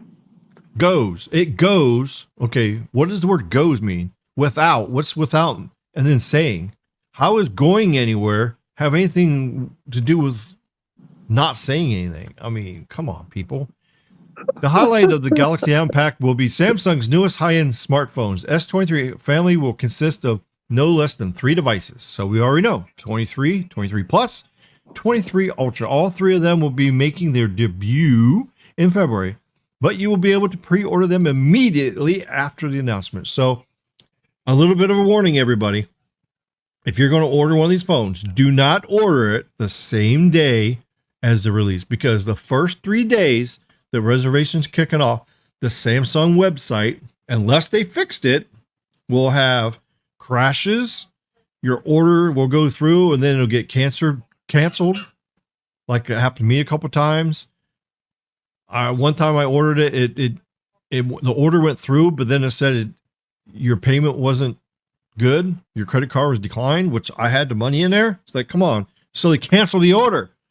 So get ready for some hiccups and some problems if you do the online pre-order. So if I was you, I would wait 1 week later and then order. But the only thing is you got to worry about is them running out. So if they sell out on the certain phones, like, you know, the 23s will probably sell out fast because most people want the cheapest phone, which I highly against going with the 23. I say go with the Plus or the Ultra. If you have the money, if you can do it, trade in your old phone to get the price down. Go with the Ultra because you're going to have a much better experience. It's an amazing phone. So we already know there's going to be problems with that stuff. So we got a Snapdragon 8 Gen 2, as they've been talking about for rumors. I mean, we've been hearing Samsung 23 rumors for the past 12 months, of course. And I can guarantee you, right after the Unpacked event, there's going to be people that's going to make, okay, here's the rumors of S24. We're going to start hearing the rumors of S24 right after the announcement. So it never fails every year that happens. So let's see. So it has a top-notch performance. Could likely be the most powerful Android device on the market. And impressive processor. Like bring a plethora. What the hell's a plethora? Is that like from planet Uranus or something like that? Or planet Pluto? Further updates. This includes improved thermals and battery life. So they are going to improve the thermals and battery life. Brighter screens. A very impressive camera module on the high end, on the 23 Ultra. Yeah, you get to 200 megapixel. Here's the one thing. One UI 5.1 software update. So alongside with the new hardware, they got the new One UI 5.1 coming out, which is going to be pretty cool. Let's see. They're going to focus on smartphones, but there's a little something for PC nerds out there too. We expect the Samsung Galaxy Book 3, the company's newest laptop series, to make its debut as well. The lineup will be powered by Intel's newest processors and will run Windows. So, of course, I'm not interested in no Samsung Galaxy Book, though. What not to expect. Okay, no new foldable phones. Currently, Samsung only has 2 foldable lineups, which are updated annually. The Z Fold 4 and the Z Flip 4. So, yeah, I'm not too interested in the fold phones, but I think the watch is coming out. See, yeah, here we go. New Galaxy Watch or Earbud. Yeah, so the Galaxy Watch 6, I did hear that it's confirmed. They're going to announce the Galaxy Watch 6. So you'll be able to see that. And the Galaxy Buds Pro 2. What says here, they're saying it's not going to be no Galaxy Buds 2. But I did hear the Watch 6. That's part of it. So usually they do the Buds too. So we'll have to see tomorrow, but I'm pretty sure that that's going to be out tomorrow. And that's all that for that article. Let's see here. And let's see. GSM Arena here, this phone, they got some, now this is not always accurate. So sometimes this is not 100% true. So don't hold these guys to what this says here. So, but it says, the weight 233. Of course, I don't know what well, here's one of the new things, the Gorilla Glass Victus 2. So it's going to have better glass. It's going to have an aluminum frame, nano SIM and an eSIM or dual SIM, 2 nano SIMs and an eSIM dual standby. See, that's not even true. It's going to have it's supposed to have dual SIM, dual active. And it's supposed to have 1 nano SIM and multiple eSIMs is what it's supposed to be. See, they don't even have this right. And then it says here 1750 nit. Yeah, that's right. Okay, 1750 nit. So it's going to be the same panels before. So the AMOLED 2 times, 120 hertz, HDR 10 plus. It's quad HD. So it's 1440 by 3088. Screen is 6.8. So it's all the same as last year. 501 pixels per inch density. It's pretty good. And then you got Android 13 with the 5.1 UI. Snapdragon 8.2, 4 nanometer processor. So it's going to have the very small processor. CPU, the typical octa-core stuff. Card slot, nope, just like last year. Internal, not going to have a 128 this year. I think they're starting off with 256 with 8 of RAM, 256 with 12 of RAM, or 512 with 12 of RAM, or 1 terabyte with 12 of RAM. And the storage is UFS 4.0.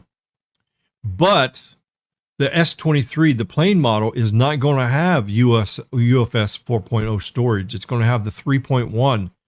So that's why I'm saying do not get the S23, the plain version, because it has the very old storage. And it doesn't have any thermal in it too. There's no thermal protection at all for the S23. 0. The S23 Plus has a copper chamber.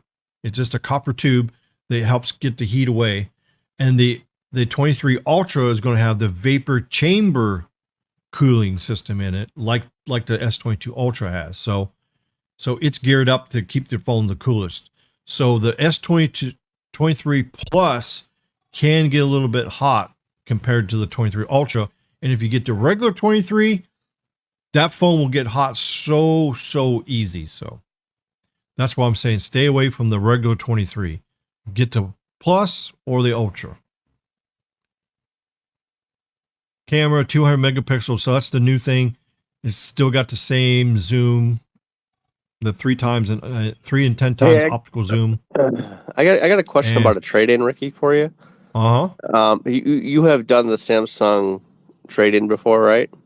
Yeah, I did it for the 21. Okay, so and the 2020. Okay, so how can you just for the viewers describe how that works? So when you get the trade-in price, I'm assuming do you pay for that trade-in price at checkout, or how does that work? Or is that like the full? You have to pay for the full price and then you get like a rebate, or how does that? Like, you know what I mean? Yeah, I got you. Here, I'll show you. Because you can go on here, because the website's up now for still the 22s. Samsung.com. Let me go to Samsung.com. Here we go. Samsung.com. Mobile. Here, I'll show you guys right now. So if you go, you go here, you click on the phone. Right here, 22 Ultra. Let's buy it right now. Here. So you go in here. Make sure you click on one of these because you get a discount. They don't even verify it, so make sure you click on the first responder. Even though if you're not a first, just click on it because you get $90 off. So hey, why not? So if you click the unlocked, you choose your storage. Let's say you choose 256. Oh, let's choose 512. Okay, do 512 unlocked. You pick your color, and of course, the special colors are not available for the 22 Ultra, so you can only get these colors. So let's pick green. So you pick green. Say yes on your trade-in. So you're going to trade in a mobile phone in good condition, no cracked screen, and then you pick the brand. Let's say I'm going to trade in a Samsung 21 Ultra. Yeah, last year's model. So say you got Galaxy S22 Ultra you're buying, and you're going to trade in a 21 Ultra. Look at this. They're only giving you $280. That's crazy. So the highest trade-in this will give you a whole list of your phones from all the way. So if you trade in an S7 Active for $10, that's not even worth it. So this gives you all the trade-in prices. So right now the highest trade-in you can get on this phone right now is the Galaxy Z Fold 3 335. S21 Ultra 5G is $280. That's all you get. So that's your total credit. And then you go down here and you got to make sure, it boots on normally. Charging port supports charging and data transfer. Software locks are disabled. Counts removed. Factory reset. Camera works. And the lens is undamaged. The screen and body, front and back, are free of cracks. The device is not on a ban list. So you check your eligibility list. And then you agree. And then you go down here. Let's see.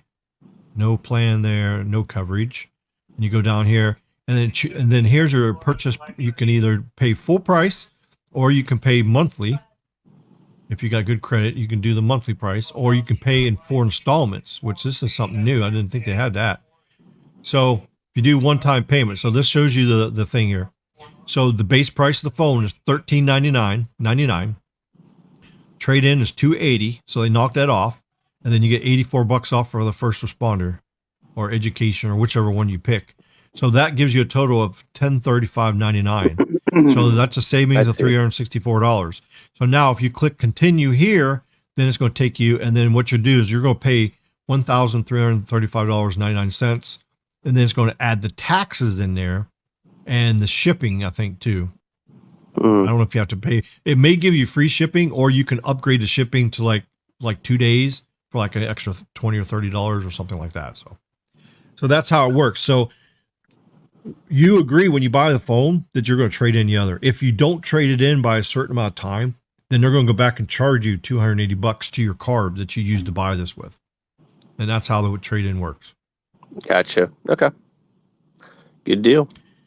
All right. And then let's see, it's got the selfie camera. They downgraded the selfie camera. It's going to be less megapixels than the 22 Ultra. So if you take selfies a lot and that selfie camera is most important to you, you don't want to get to 23 Ultra because they actually nerfed the camera. It's only going to be 12 megapixels instead of like 20 or 40, whatever the last one was. It says it does 4K 60 video, 1080p 30. It also does 8K. It does 8K at 30. So the front camera does 4K 60. Back camera does 8K 30, which is pretty good.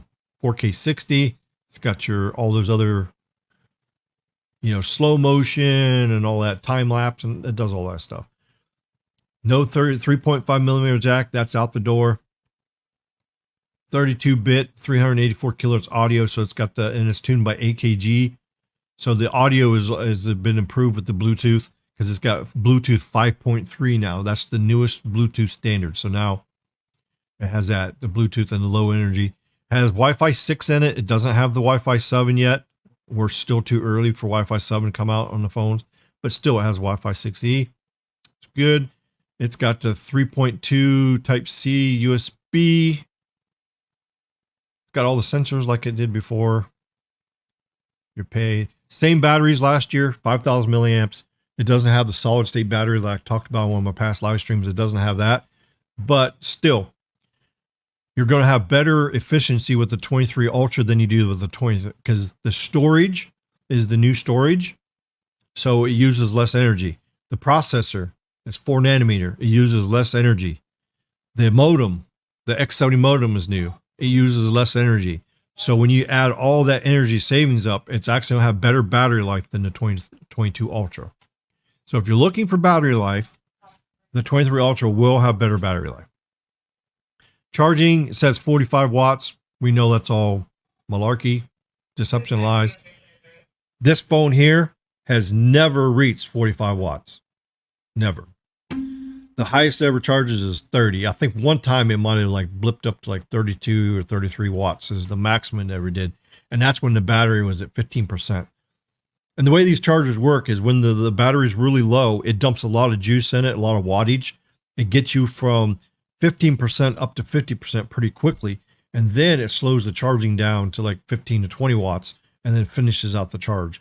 That's why you don't see much of a difference. You maybe 8 to 10 minutes faster charging with the super fast charging versus regular fast charging. So, and the reason that is because these batteries are not made to charge fast. Now, if we get the lithium polymer solid state batteries that's supposed to come out that we talked about on that one live stream I did, it's going to make a huge difference. It's going to charge a lot faster and last a lot longer because the stacked solid state battery tech is amazing. It's going to really improve battery life when it comes out. So we probably got to wait till the S24 before we see that come out. And of course, we already talked about the colors. So there's all the colors. We already talked about that. So you got 4 main colors, then you got 3 bonus colors. What's up, Austin? How you doing?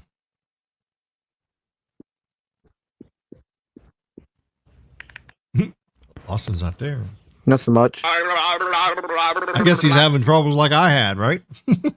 I shouldn't. Audio troubles. I shouldn't. Oh, okay. I hear you now. Oh, I got you shouldn't now. have any problems. All right, so there you go. You're looking at the phone. So what do you guys think of that? Let's see what you guys are saying in the comments now here. And see if we got any questions. So I just give a basic rundown. I mean, if you really want to get in depth of everything, you know, there's tons of videos out there on the S23L. I don't want to waste too much time on that. So I got some exciting news about Verizon, Ricky. Yeah. Oh. At my house in 77, it's 3 miles away, and I'm getting 320 down by 10 up. Wow, that's pretty good. 3 miles away. It's just too bad. This is too bad to upload it ain't better. But it'll get better. Once they get the uplink booster turned on, the upload is going to be better. Well, it's not even that.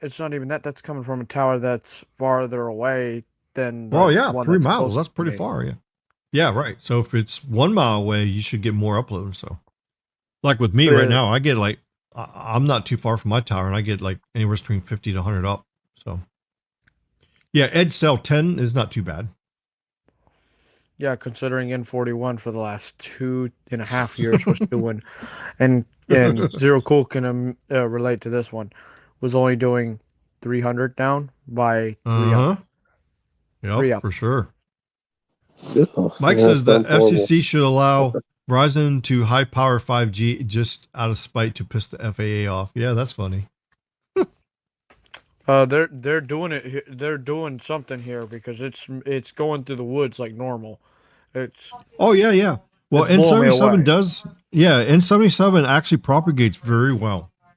And you got to remember this: how many megahertz you got? You got 60 megahertz, or did you get 100?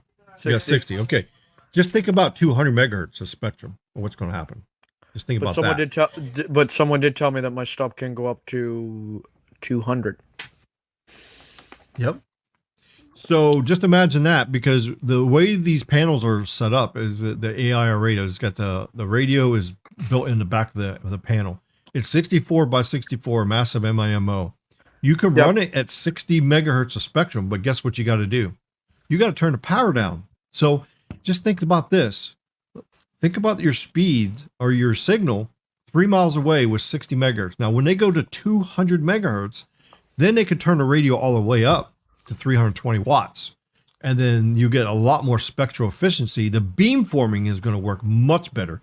So once you go 200 megahertz of spectrum and they boost the power up, the full blast, what they're allowed to do, the beamforming is going to be so incredible, and your indoor coverage and your edge cell is going to improve much, much better.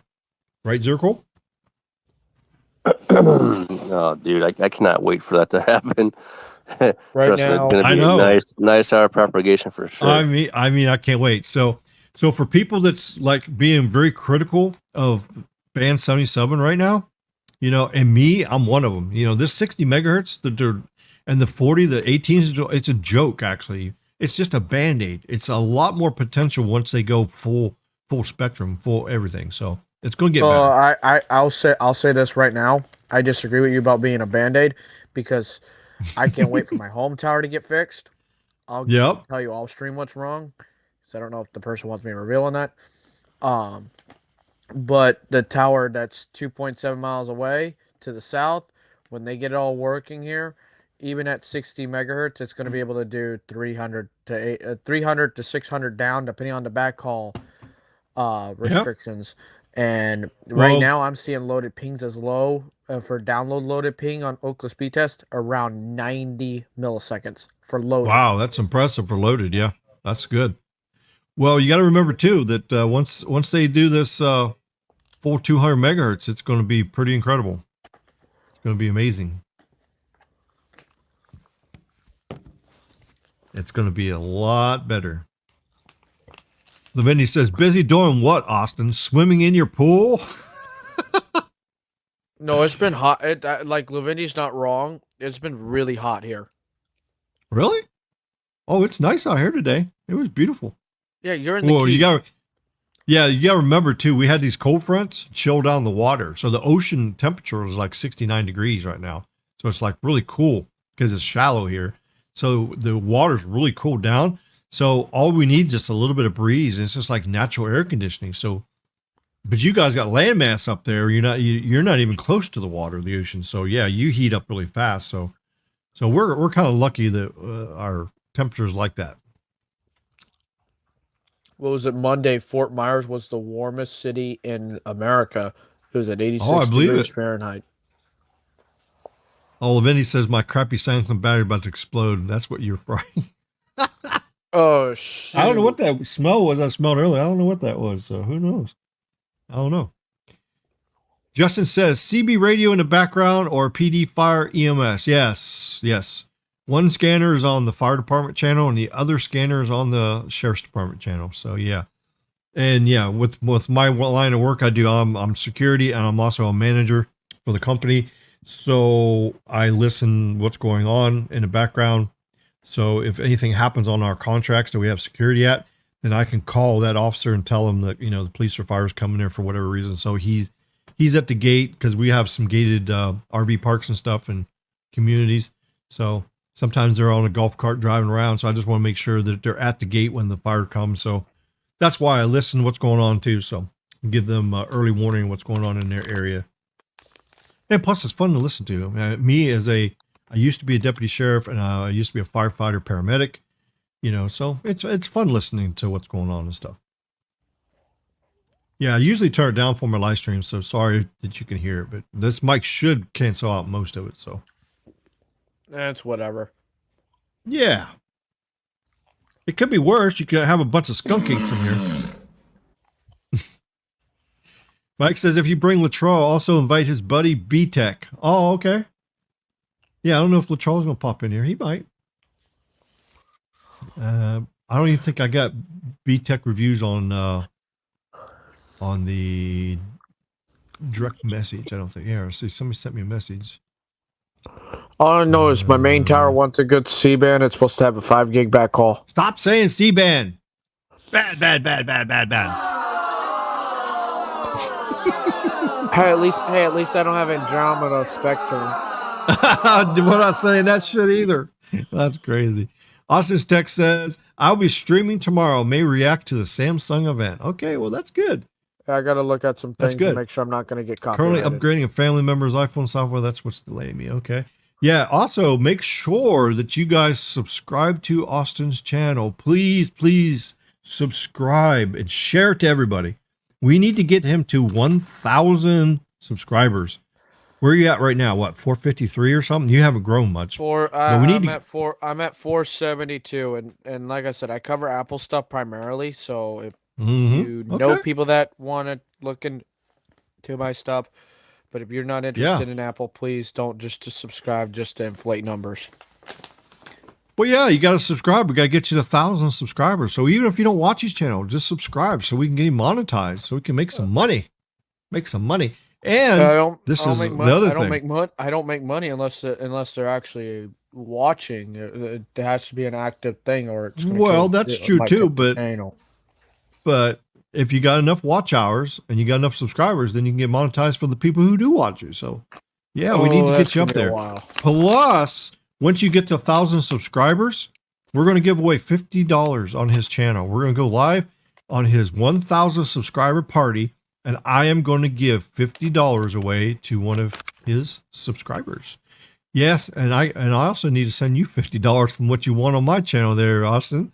Like I said, I fixed the problem. Oh, yeah. So I'll do that. I got money coming on Friday, so I'm selling my Jeep. So I got a buyer for the Jeep, so I got some money coming from there. And nice. I got some money back from my deal for the Durango because the dealer tried to screw me over. So I threatened them with a lawyer, and now they're sending me $600. Yeah, don't screw over a YouTuber because I threatened to go blast. I will go live stream every week until they go out of business. You know how I am. You know, I'll blast the hell out of them. So, yeah, that's one thing you don't do. You do not screw a customer over that happens to have a YouTube channel. That's the worst thing you could do. Just like AT&T screwing Carlos over, triple billing him. I don't know if you guys heard about that. They was triple billing his ass for years, and he just caught it on the bill. And it was like, here's a one-time credit for $35. Wait a minute. You've been ripping him off for 3 years with your mistake. No, you need to credit all his money back. So I guess he got through to somebody in upper management, and they're taking care of him. So thank you, AT&T, for taking care of Carlos, because that was completely wrong. And I've been screwed by AT&T too. They've screwed me over a couple of times and made me lose money as well. So that's what I'm saying. These carriers, you got to be on. You got to check your bill every month. Check your bill. Make sure they're not screwing you. Make sure they're not robbing you. Justin says FAA shouldn't be even talking about that anymore. Should have been done 2 years ago. No other countries are bitching about altimeters. I completely agree with you right there. 100%. I was at an air show a few weeks ago. The N77 from Verizon was the fastest in the airfield. When I went past the airfield back into the parking lot, the N77 died off at this local airport. Yeah. The planes were doing aeronautics, doing flips and whatever, and their altimeters were perfectly fine. Oh yeah, isn't that amazing?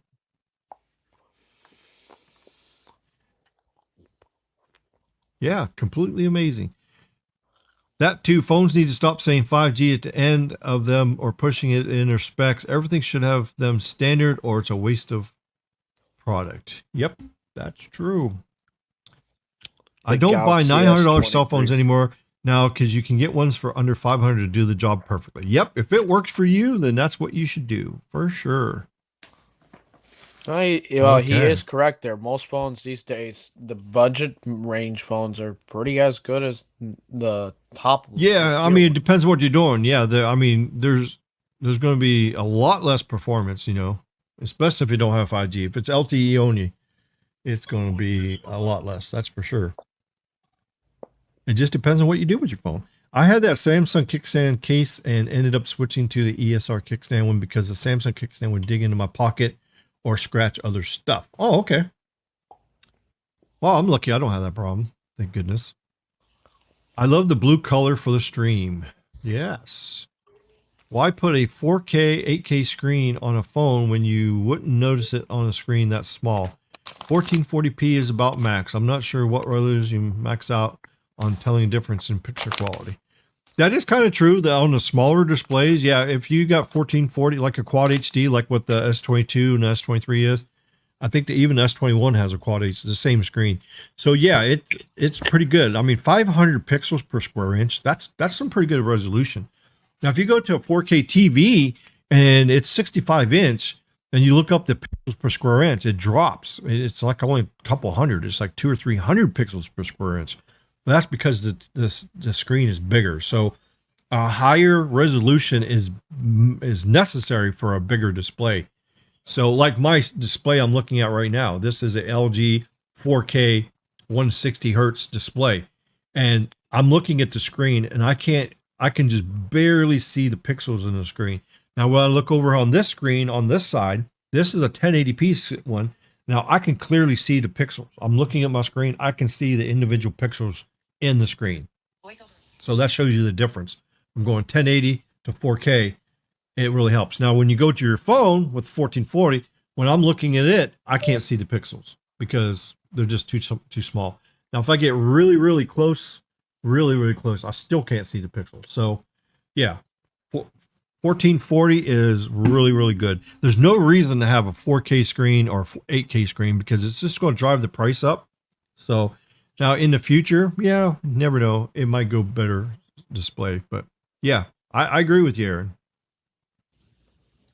Let's see. God help me when cell phones start leaking out their fluids. Oh, geez. I ran my S22 over with my zero-turn lawnmower. Oh, no. Oh, no. Did it survive? What happened to it?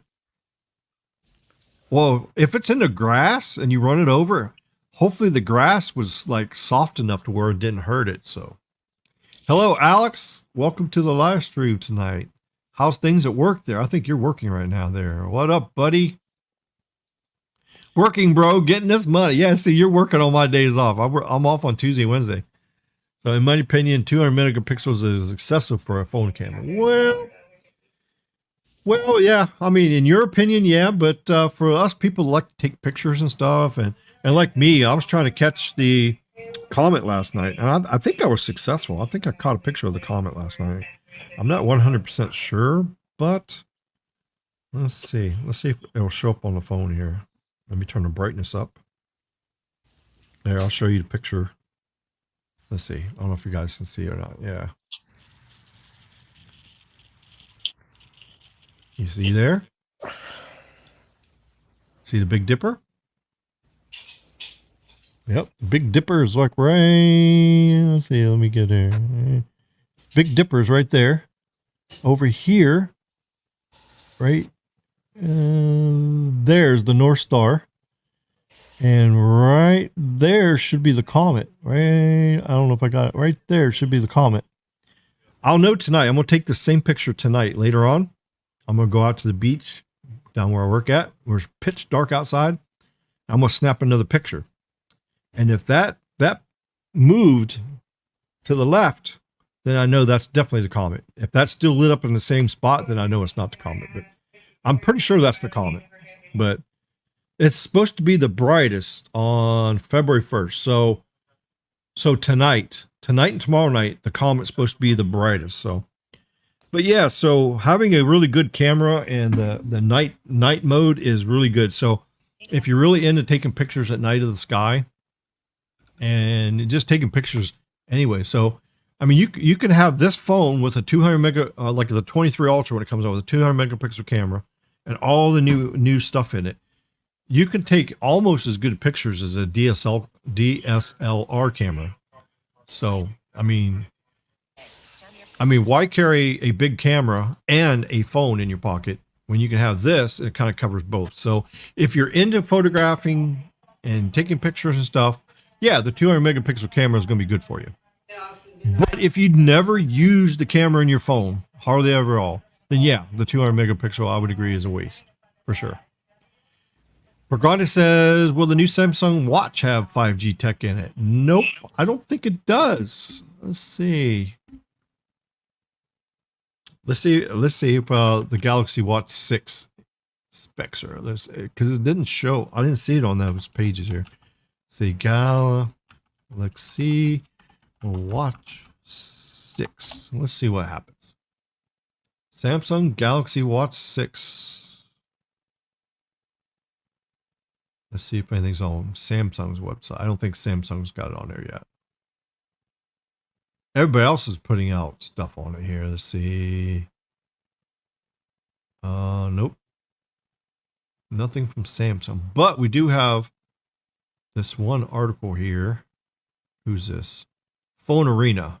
Okay, so they got an article on it here. Let me put this up for you guys so you can see it. Here's the Phone Arena article. Come on. Where the hell it go? Come on.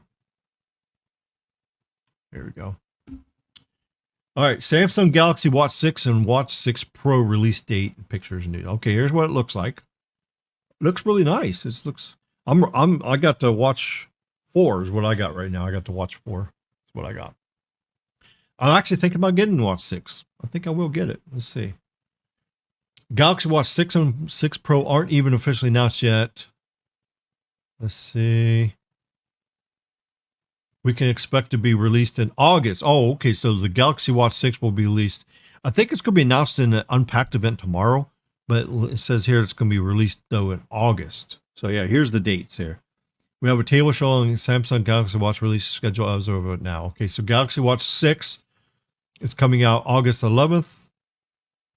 Announcement date, and August 25th. The 5 came out in August. The Watch 4 came out in August. So, yeah, so it looks like August is. So they might even mention it tomorrow at the Unpacked event. So, oh, we'll have to see what happens. And it says the price here, 6 Pro with cellular and GPS is $499. GPS only is $449. If you don't need the cellular, it looks like it's going to be better price. So the 44, so $299 for the 44 millimeter. But the Pro, I heard, is going to have a lot better battery life in it. So that's why it's jumping up from 300 to 450. So, but there, look at there. So that's a really nice phone there.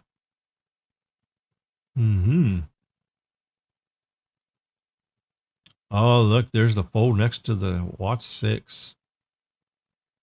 Nice. So what do you guys think?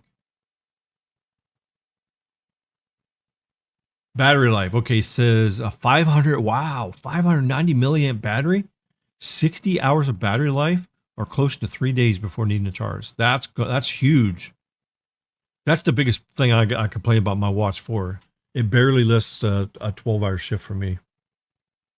A 12-hour shift, when my shift's over, I get down to like 28% or something like that. So what do you think? We should do a poll question on this. So what's that? Okay, let's do a poll question about the watches. Let's see.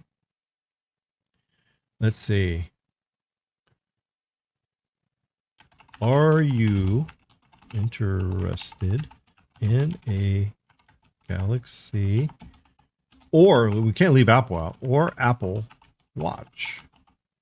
So we're going to do this. Yes, I want to get one, or no, or just simply no. And then let's see what other part here. Let's see, what's the other question?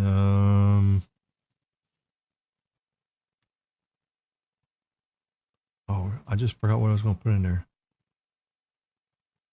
No.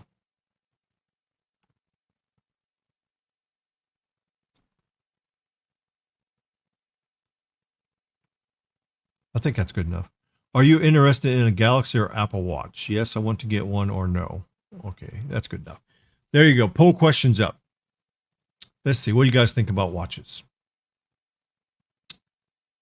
What's this here? Galaxy S23 hues. What hues to expect? The gadget case for S23s to bring protection. Just looking for some other good articles to show you guys here. Oh, here's talking about the camera for taking pictures. So this is pretty cool. Galaxy 23 Ultra, one for the astrophotography people. Everyone else, take another look at the S23 Ultra. So, Yeah, so the moon, taking pictures of the moon and the stars and all that kind of stuff. The 23 Ultra is going to be pretty amazing with that. So it's crazy that you get a phone that can do all that stuff. See if there's any more pictures. No more pictures.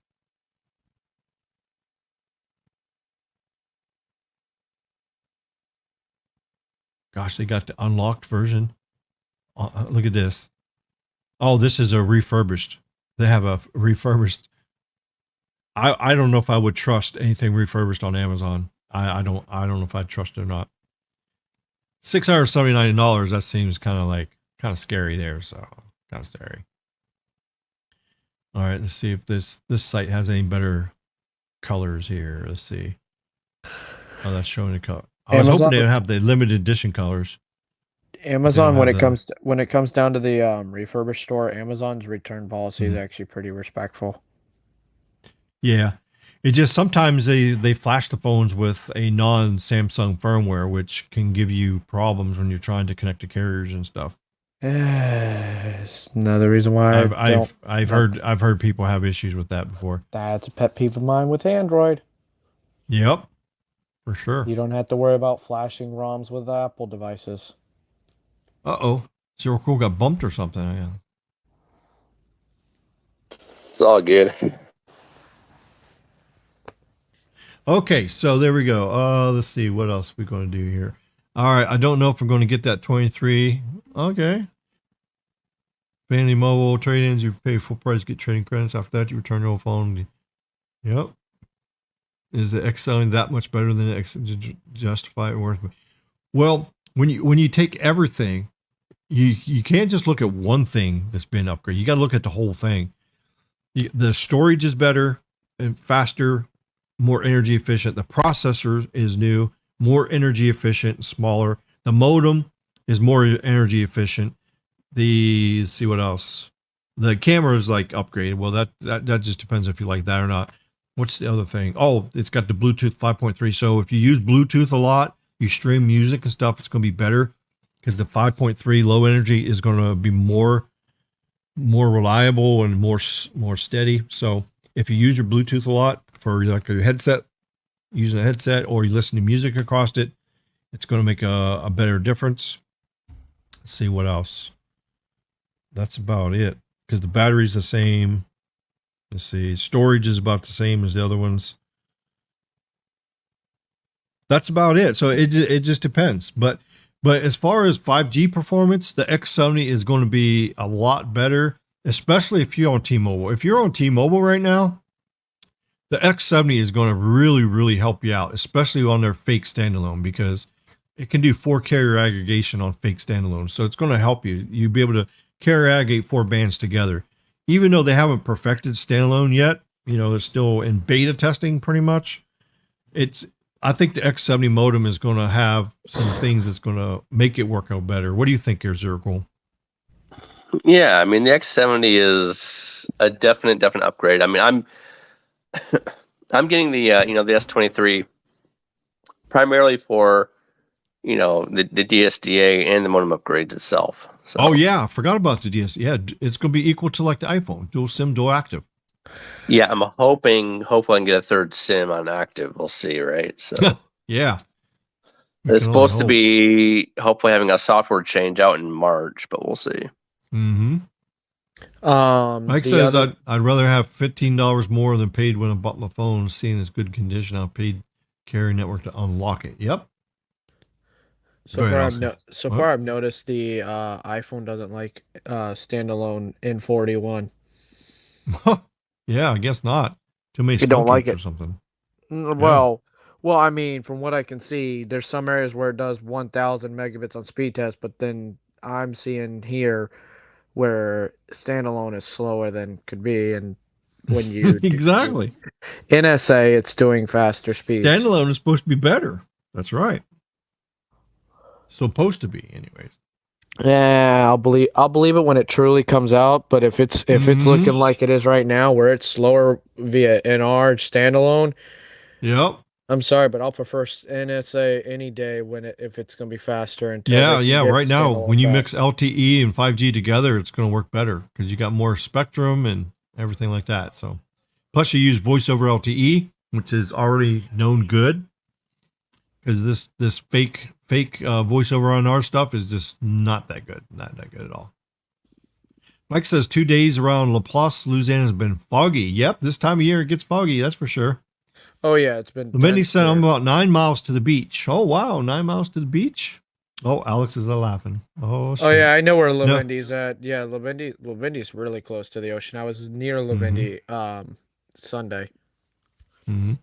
No complaints about the scanner. I'm actually getting back into looking to get new digital equipment. I worked as a first responder as well, so I still listen too. Okay, good. Well, I just picked up the Uniden 436 HP. It's a very, very, very good scanner. So that's the one to get there. So very good. 473 because I subscribe. Oh, okay. So you got 473 subscribers now. Nice. Yeah, we got to get him up to 1K. Got to get him up there. I'm also looking to get back into CB and ham radio. Well, ham radio, amateur radio. I hate the word ham radio because it's not ham. You don't eat ham and talk on a radio. That's what people think. It's amateur radio. So ham is just stupid. Calling ham radio is like calling N77 C-band. So just to give you guys, just give you an idea. So when you say ham radio, that's like calling N77 C-band. Mm-hmm. It's a good hobby. Good hobby. And right now, if you have a radio and you got 100 watts, you can talk all over the whole world right now because the bands are really open with the Solar Cycle 25 right now. The bands are like wide open right now. People are talking all over the place. They need to take care of my problem. Okay, what's your problem? Carriers need to stop pushing more pixels in the display. The higher the resolution, the more mobile data that will get used. Data is treated like a scarce, limited resource already. Well, the nice thing about if you're watching a YouTube video, you can do 480. You can watch it in 480. You don't have to watch it in 4K. You don't have to. Where is data being scarce on a carrier? Verizon's rapidly doing. I'll save all y'all's ears from Ricky going crazy. N77, and it's a night and day difference. Oh yeah. Let's just say I've seen Verizon go from 10 to 20 megabit internet during the day, now doing 300 to 500. Okay. Oh, hold on. I got me a phone call coming in. I got to take this phone call. So you guys keep them entertained. I'll be right back. Talk about all the good stuff coming up here. So Zero Cool, how's the Verizon upgrades going on up there? Dude, it's we just need more towers. All the carriers do. It's sparse here for everybody. Yeah. So unfortunately, yeah. Yeah, I've known Michigan to be pretty rough. Down here in Florida, where I live, they are moving rapidly. Like Verizon's touching sites that I was like, okay, they're in the middle of nowhere. They're magically coming through. It's got 100, maybe 100 to 500 meg backhaul, and doing band 13 only. And that site's doing during the day 5 megabits down, at night maybe 20, 30 max. And then they come through, upgrade everything, do a whole sweep of it, band 66, band 13 as the iPhone prefers, and then on the into N77 and as the iPhone prefers. And it goes from that 10 megabits during the day to now 350, 400 during the day, and then like 450, 500 at night. That's pretty good. I'm glad that I see Verizon actually moving somewhere and moving in a good progress now. Yeah. I mean, they definitely will, especially like with their millimeter wave. Once they get the C-band out to 200 megahertz, once they carry that with the millimeter wave, they're going to be unstoppable at that point. Well, not even that. If they carry aggregate the N2 or N5 and N48 and N77 and even N66, you carry aggregate all that. Oh, that's gonna be a problem for some other carriers. Right. Because we all know how good CBRS is on the LTE side. Could you imagine on 5G?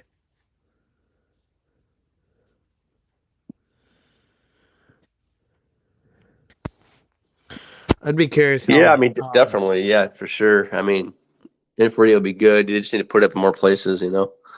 Oh, and they will. I'm curious how it's going to be when they, go through and upgrade things, and then eventually when 4G does truly die, when they move band 13 over to NR in 13. I'd be curious how it's going to be with that. Is it going to be as slow as band 13 on LTE when it's in a rural environment, or is it going to be?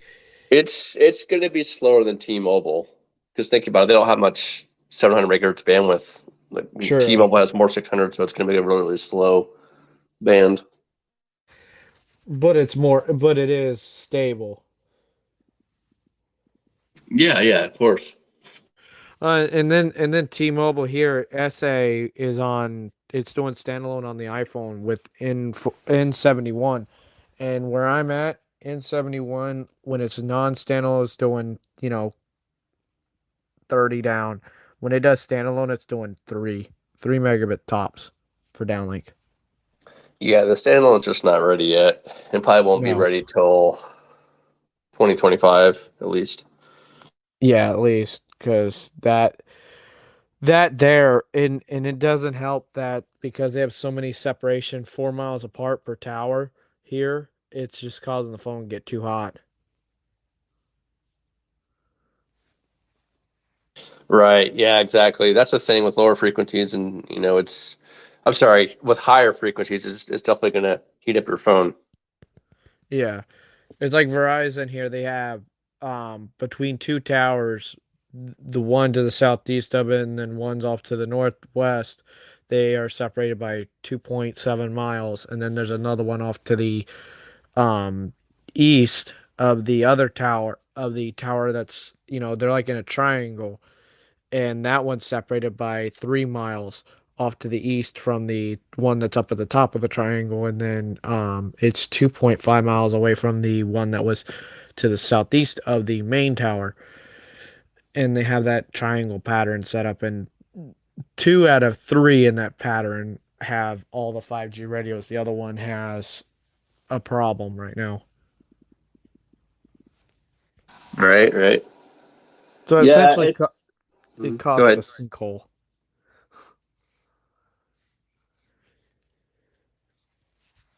But even with that defect going on in my backyard, I'm getting 300 down. I mean, in spots, it's very sporadic because of the fact that there's not that much density. But even then, it's like I was shocked that it's still at even with the fact that Verizon is working with what they're working with right now, that it's still optimized enough to where if I wanted to and could get the home internet box, I could put it outside and I'd get 300 down by 20 up with loaded pings less than 400 milliseconds. Yeah, definitely. I mean, like the more you care, I get stuff like the lower pings you'll get, obviously. So, Yep. yeah, for sure. But I see all these red spots on the map. He's in the northeast. Yeah, because there's Chicago. I see Chicago. I see the lower end of Michigan. Oh, yeah. I heard you say the word N13. Verizon has 0 plans of converting 13 over to NR. 0 plans. It is going to stay as a LTE, but even if they upgrade everything else. So if you have an LTE phone, at least you'll have band 13 all over the whole country for LTE. So when LTE/4G is no longer going to be a thing here, does that mean band 13 is going to be dead when 6G comes out? Well, we're not even going to talk about 6G because 6G is like 15 years away. Well, you already know the way the carriers' narratives are. Come on. I don't even want to talk about 6G. 6G is so far out. No, We can't even get 5G right. Well, that's what happened. That's what happens when you got the government holding everyone's hand, all right? Uh-huh. Yep. But if it wasn't for the government, we would probably still be on 3G. I don't know. MS says, Ricky, as much as we beat on Skunky, if they have some real talent, they just put up a tower about 10 miles north of me and on a cheap Moto G phone like LTE 220 down and 57 up 30 ping on 15 megahertz of band 2 and 15 band 4. How? There's no way, know. because I'm 4 miles from a tower and it runs like crap. Yeah, exactly. Like, Yeah, okay, and I'm in an open field in 77. Well, you got to remember that 10 miles he's talking about is probably because it's on a mountaintop or a hilltop, and it's shooting down to a valley. So you can get 10 miles out of a site. But if you're on flat land with trees and obstacles around, yeah, you're not going to get 10 miles. Impossible. Well, no, even then, No. 10 mile. How are you going to get 10 miles with 57 for an uplink and 220 for a downlink? Not even. There's no way. Yeah, that sounds kind of tough there. Yeah.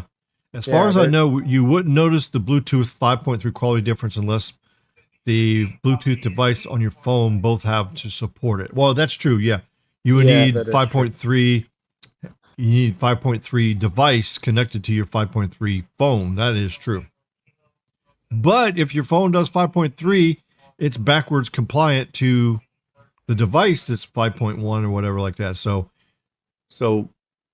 the main thing is having your phone have the latest Bluetooth, and then whatever device could be a couple versions behind is still going to make a better difference. But if your device has got 5.1 and your phone only has 4.2, then yeah, that's not going to work very good. So having 5.3 in your phone is really going to help the devices as well.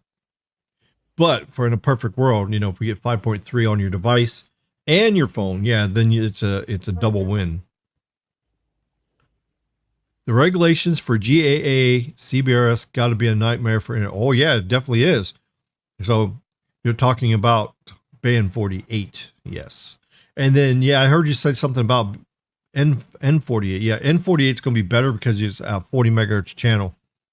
So you can do a 40 megahertz channel, but you can also do a 20 megahertz channel too. But that's what we're talking about. We're doing carrier aggregation with that and N77. And yeah. So if you have 40 megahertz of PAL license and you got 40 of GAA that's not being used by anybody else, you can actually use 2 carriers of 40. So two 40s, and then if you got something else that has a 100 megahertz chunk, then that gives you 180 right there. And then if you got like N66, you can throw another 20 in. You got N2, you can throw another 20 in. See, that's the bad part about the old low band and the old mid band. Even though you convert it from LTE to 5G, you still are restricted to the channel size. The channel size stays at 20. That's the problem. So it's a waste because, look what AT&T has to do with LTE. They have to do 5 carrier aggregation at 10 megahertz each just to make 5. So if you do band 2, 5, 30, 14, and 12, and you do 10 megahertz each, that's 50 megahertz. That's 5 carrier aggregation. Wouldn't it be better to have 3 carrier aggregation with 100, with 40, and then another 40? So then now you got 180 versus 50. And that's what the magic is. The more spectrum you have, the better performance you're going to have. And you can only get those wide channels on the real 5G stuff. Because the real hardware is massive MIMO. Well, you could imagine hardware is not going to do it. Imagine this. You have areas where it's 200 megahertz of N77. Then you have 280 megahertz. Yeah. Yeah, exactly. If you do that correctly. Well, I mean, you got to remember, Verizon's 200 megahertz on one panel. It's going to be broken down to 2 channels. So you're going to have one channel of 100 and then a second channel of 100. You can't have 200 megahertz channel. Well, no, I knew that. Yeah, it's not in the standard. But you got 100 plus 100 plus 40. That's 240. Yeah, that's amazing. Which then you could do that unless they're gonna do this where they have 100 dedicated to home internet and the other 100 dedicated to mobile. When they actually do. No, they're probably not going to do that. They're probably not going to do that. And right now, home internet's throttled anyways. I'm talking about in the future when standalone happens. Well, yeah, there will be probably a thing called network slicing that they'll be able to dedicate a certain. Yeah, the network slicing. Yeah, and you can dedicate it straight to them. Yeah, that may work really well. Because then EMTech says Do you ever see CBRS getting more than 4x4 MIMO? Seems impractical due to the power limits and dealing with the SES. And you're 100% right on it. That's why you'll never see anything more than that. I mean, you may see some 8x8, but the trouble is, if you go too much gain on your antenna, then your ERP goes above the limit, and then you got to lower the power even more. So it's better when you're running a low power application is not to use a high gain antenna. That way you can maximize your power, because if you want more raw power than ERP, because raw power is more effective than ERP. All right, hold on. This phone call again here. Go ahead. Talk about some stuff here. Hold on. All right, so he's dealing with a phone call. It's been a busy Tuesday. I hope y'all are excited for the Samsung Impact event tomorrow. I used to have family that had Samsungs, and honestly, it's just one of them things where I'm gonna look at it, see what's gonna go on, and see where Samsung's gonna be at and how they're gonna approach their event and see what they're gonna do with it. But otherwise, I'm just gonna enjoy my Wednesday tomorrow. Zero cool. It's starting to.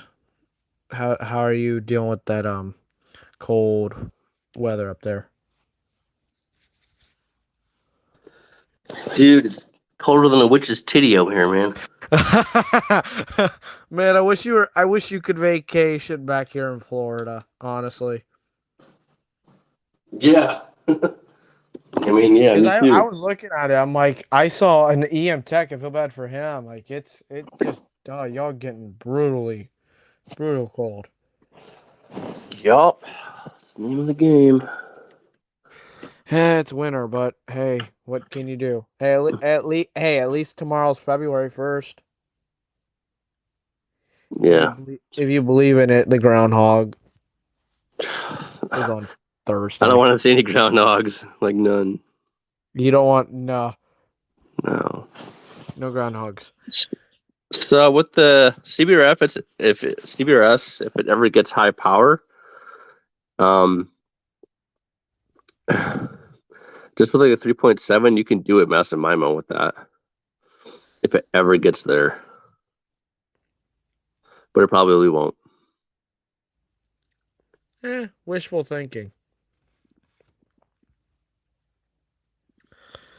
Yeah, I'm curious to see how Verizon's gonna manage by the end of the year. I don't know if you saw Sneed's video, how they're gonna manage to get up to 2.4 gigabits per second. That's gonna be an interesting way that they're gonna do that. All right, yeah, we'll see. We'll just see. I mean, Verizon's talking right now, but I mean, Verizon also said stuff about other frequencies like N77 occasionally, and then people in the community have said stuff about N77, and I was like, Sheh. I've seen N41, and N41 kind of left a bad taste in my mouth, not gonna lie, but I seen N77 come from AT&T, kind of left a bad taste in my mouth, and Verizon's kind of restoring my faith in N77. Yeah, I mean, once they get to 200 megahertz, it's going to take them a bit, So it's just like baking a pizza. It just takes a bit. So. Well, it's not even that. The 60 megahertz is still impressing me. Yeah, it's going to get even better. Well, of course. Yeah, I can't wait to see a lot more Spectrum. All I gotta say is MS says it's 1,590 feet above the town. And yep, that's why you're getting a 10-mile range. Yep. Louisiana has one thing that I miss when I'm home: lots of water. Yeah, true. How was the AT&T speed test in Rachel, Nevada? I don't know if Josh is still on here, but I think it was pretty good. I think it was like 40 down and like 10 or 15 up or something like that. So it wasn't too bad. All right, so let's look here. Verizon has updated the map again for N77. Check this out, everybody. There is a lot of spots A lot of N77 sites growing up in the rural areas. So check this out. Look over here in Michigan. Look at this. One site. Look at this right here. Look. In the middle of nowhere. Bang. There's a site. Where's that at? Michigan. Well, I know that. What town? I don't know. It doesn't say what town. Oh, here it goes. Nadia. Nadu? Where's the other one at? There's another one to the right. And there's another one over here. Yep. This one here is by these lakes. Let's see. Oh, there's no town name here. Yeah. There's no. Yeah, there's no town name. It's over here by this lake over here. Check that out. What lake is that? This lake right here. Manitiqua? Is that how you say it? I don't know how you say it. Manatee? Manitique? Hold on, I gotta zoom in. Hold on. Yeah, I think it's that's Manistee. That's Manistee Lake. Yeah, it's Manistee Lake. Okay. Well, I can go over there and test that. Yeah, you need to test it, man. Yeah. I bet they put that. You got 2 N77 sites close to you. Look at that stuff. I'm glad they're putting it up here finally. Thank God. Finally. Yeah, looky here. There's a couple more here in Michigan. See there? Now let's see if what Shit TT's doing here. Oh God. Let's see. Let's see if Shit TT's got anything going. I bet you not, because the way they're doing it is they're doing the urban areas first, and then they're going rural. So Verizon's ahead of them. They got pretty much the rural areas all done. Oh yeah, but they want to bring home internet to places where their DSL was. Yeah. Yeah, I don't see anything there.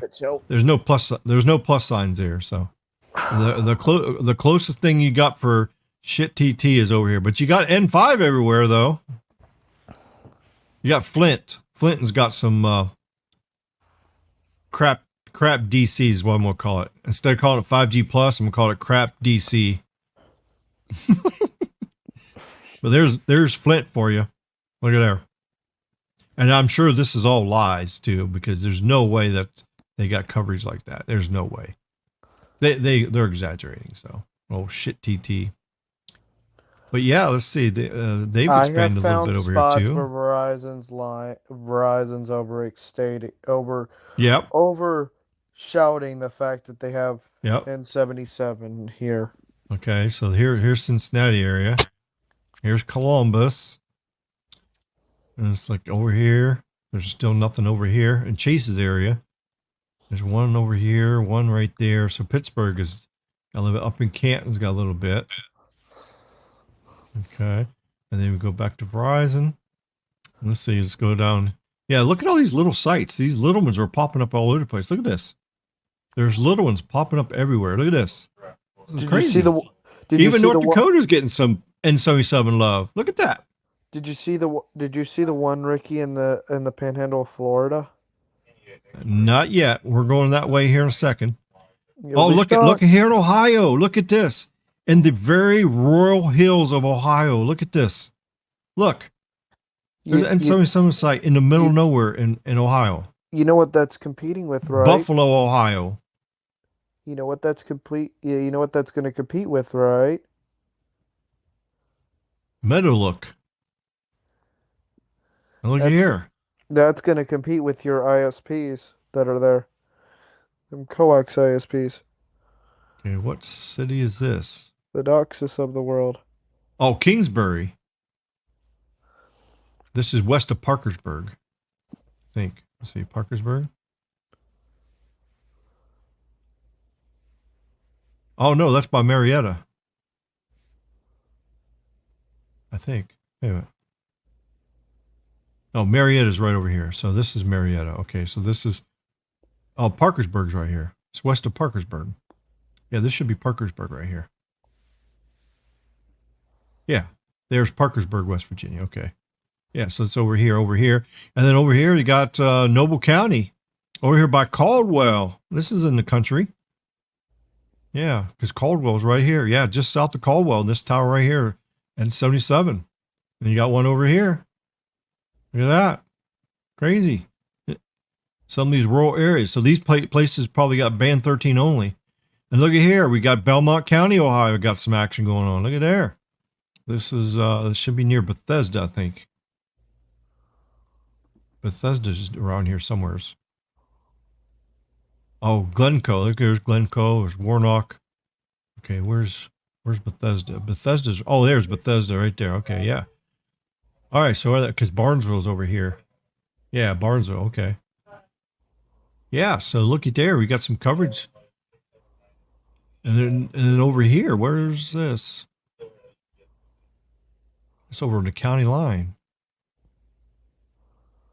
That's a brand new site. They just put that up there. Newark is over here. It should be Newark.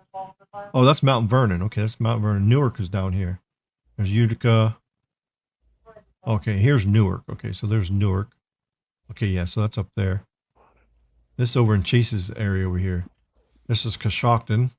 So I guess they'll be putting some N77 up over here pretty soon. But that's pretty crazy, the amount of rural areas. And the cities are like getting a lot better too. I mean, look up here. Look at all these little red dots all over the place here. Look here. That's a lot of coverage. Wow, they're rapidly putting sites up everywhere, man. I told you. This is beautiful. This is beautiful. Looky there. Look at North Carolina. North Carolina's getting some love. South Carolina's getting some. Look at all these rural areas here. Just randomly spots all over the place in Georgia and Alabama. Look at that. Crazy. Wait till the end here. These are all new. This is new right here. These are all brand new. Mobile. I told you. Look, those are the ones. And what we got right here? There's something over here. Wait a minute. Is that millimeter wave? Nah. That's millimeter wave, yeah. That's millimeter wave. The only way you can see millimeter wave on the map is if there's no N77. If there's an N77, and then you can't see it. Oh, look, there's millimeter wave. I'm surprised. Oh. And look at Florida. Oh my! Look at all those areas. Look at that. You can see you can see where I'm at. Oh my God, it looks ugly as hell. I won't point it out. I won't point it out in the stream, but it looks pretty. Well, of course not. Of course not. But look at this. This was nothing just a few months ago. Look at this. Look at all these sites. This is where the hurricane hit. I was down there. I can confirm that map is not over exaggerating. Look at this. And I think these are all 100 megahertz too. Yes, they are. Yes, they are. Wow. I bet them speeds are crazy. Unless DC screwed it up. On Fort Myers Beach, it's only doing 190 by 65. Oh. Yeah, here's I did the drone video. Remember that tower I did, the drone video in the the Everglades Swamp? This is right where I stopped at right here. Like right here is where I did the drone video. I bet you it's good speed. And 77. That was great too. That was 600 down and 100 up out here in the middle of nowhere. Holy excuse my French, but holy shit. Yeah, that was amazing speed test. Yeah, I posted that. Oh, that's awesome. That's some good coverage. Yeah. Look at all this. Yeah. Yep. We still got a few sites that needs done. There's like one site here that needs done. There's a site. There's two towers here that needs done. They're going to. Tower here on the lower end of the island here where I'm at needs done. So yeah, this is where I work at. I work right here. So this is me at work right here. So I'm right on the edge. So this tower's closer to me than the other tower. But since DC's turned on, it'll mix in the ultra wideband from this tower and mix it in with this, and then it fudges it all up. My performance is actually less. But once they get this tower done, then the whole island will be 5G on both towers. So that'll be great. I mean, here. And then this tower here needs to be done. Once this tower down here in the lower part of this island gets done, then this will be good. But there's a tower near that needs done. There's one there that needs done. Now these are done. So we got two here. I noticed that Verizon added this tower. This tower right here that I did a YouTube video on, drone video, they upgraded that one. So it used to be just the upper part of these islands. There was two sites done up here, but it looks like they did a third one there, which is crazy because AT&T did all four towers on this island. They did all four towers. Now over here, there's a tower here that has N77. This one's been done over here. There's still one tower here between them that needs done. There's another one there needs done. And there's 2 towers down here needs to have N77. But the keys is actually pretty much like half done with N77. Same with Verizon or AT&T. Now AT&T's lying. AT&T's lying here. They're saying the whole, if you look here, it says the whole island, all the islands. Look, it says solid blue. Look, see the blue? Look, it says all these towers have been done. This is not true. Like right here. That's what they're saying. Yeah. I mean, what you see on your map right here, there's 3 towers right here. 1, 2, 3. There's 3 towers that hasn't been upgraded, but yet they mark this all as blue. Because they're beaming at 7 miles. They're beaming at 7 miles. But what you see on the screen does not work because it's all edge cell and they're beaming it from 7 miles. 7 miles from the north is because this tower's done here. This tower has N77 on it. And then when you go clear up here, this tower up here has N77 on it. So this is the tower that's 7 miles from my house, right about here. This tower right here. This tower is 7 miles from my house or from work. And I can pick it up all the way down here. It's crazy. So yeah, AT&T's lying. They have this whole keys marked as 5G plus, and it's a big lie. They have just as many gaps in there as AT&T does. I mean, Verizon does. Look at Southwest Florida. I swear to God, if they have 5G plus, you're gonna hear me rant on this stream. Oh, over here, you mean? Yeah. No, if they show 5G. No, they haven't done anything over here yet. Oh, they're lucky because I was about to be a Ricky on this. Now, broadcast. when I picked up my Durango up here, I was actually downtown Tampa up here. AT&T was horrible all the way through here. It was horrible. The DC was fudging everything up. And guess what? I found here in Tampa. Most of these sites in Tampa has 3.4 gigahertz and 3.7, 80 megahertz of bandwidth, and 50 megahertz of LTE. And it was only getting 100 down and like 20 up. That's pathetic. So I wasn't impressed at all with what they've done here. So is the traffic there. I will never go. I tried to avoid Tampa at all. Oh, yeah. The traffic is horrible. When I drove up here, when I was coming up 75, there was 5 different places I had to add 20 minutes to my trip because there's traffic backing up. They need to widen 75 all the way through. This place is overpopulated. Not only that, no offense to you, Zero Cool, but people that come down from up north need to learn how to drive. I'm sorry, but the snowbirds don't drive. They don't drive worth of crap. They get to Florida and they think they can lose it. Oh, that's true. Well, I mean, if you're retired and you no hurry to go anywhere except to play bingo, I mean, are you going to drive fast? No. That was a good comeback. I'm not going to lie. I kind of walked right into that one. Yeah. But look at this N77. So they're actually hitting the rural areas where you go. Look at Louisiana. And of course, up here where Mike is right now on his trip, he's up here in let's see, Alexandria is right here, I think. This time next year, you're gonna get really impressed at Verizon. Oh yeah, give them another 12 months. It's gonna be very incredible. I forget where Alexandria is. It's up there through here somewhere. There. I think I hear Verizon coming for T-Mobile's dinner. Yeah. Oh no! Meanwhile, the skunk apes are eating up the T-Mobile towers. All right, I think we're getting close to Alexandria. Oh, that's Natchitoches. Natchitoches. Let's see here. Coshada. I can't remember where Alexandria is.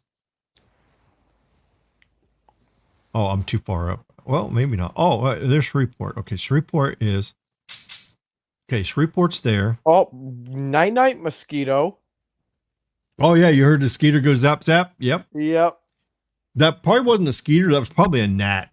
Because the skeeters really can't fit through the cracks of the doors, but there's just enough crack in the doors that where like a little gnat can like go through the crack. Because they see the light on in here, and they come through the crack. But when they come in here, then they just go right into the UV light, and they get zapped. Yep.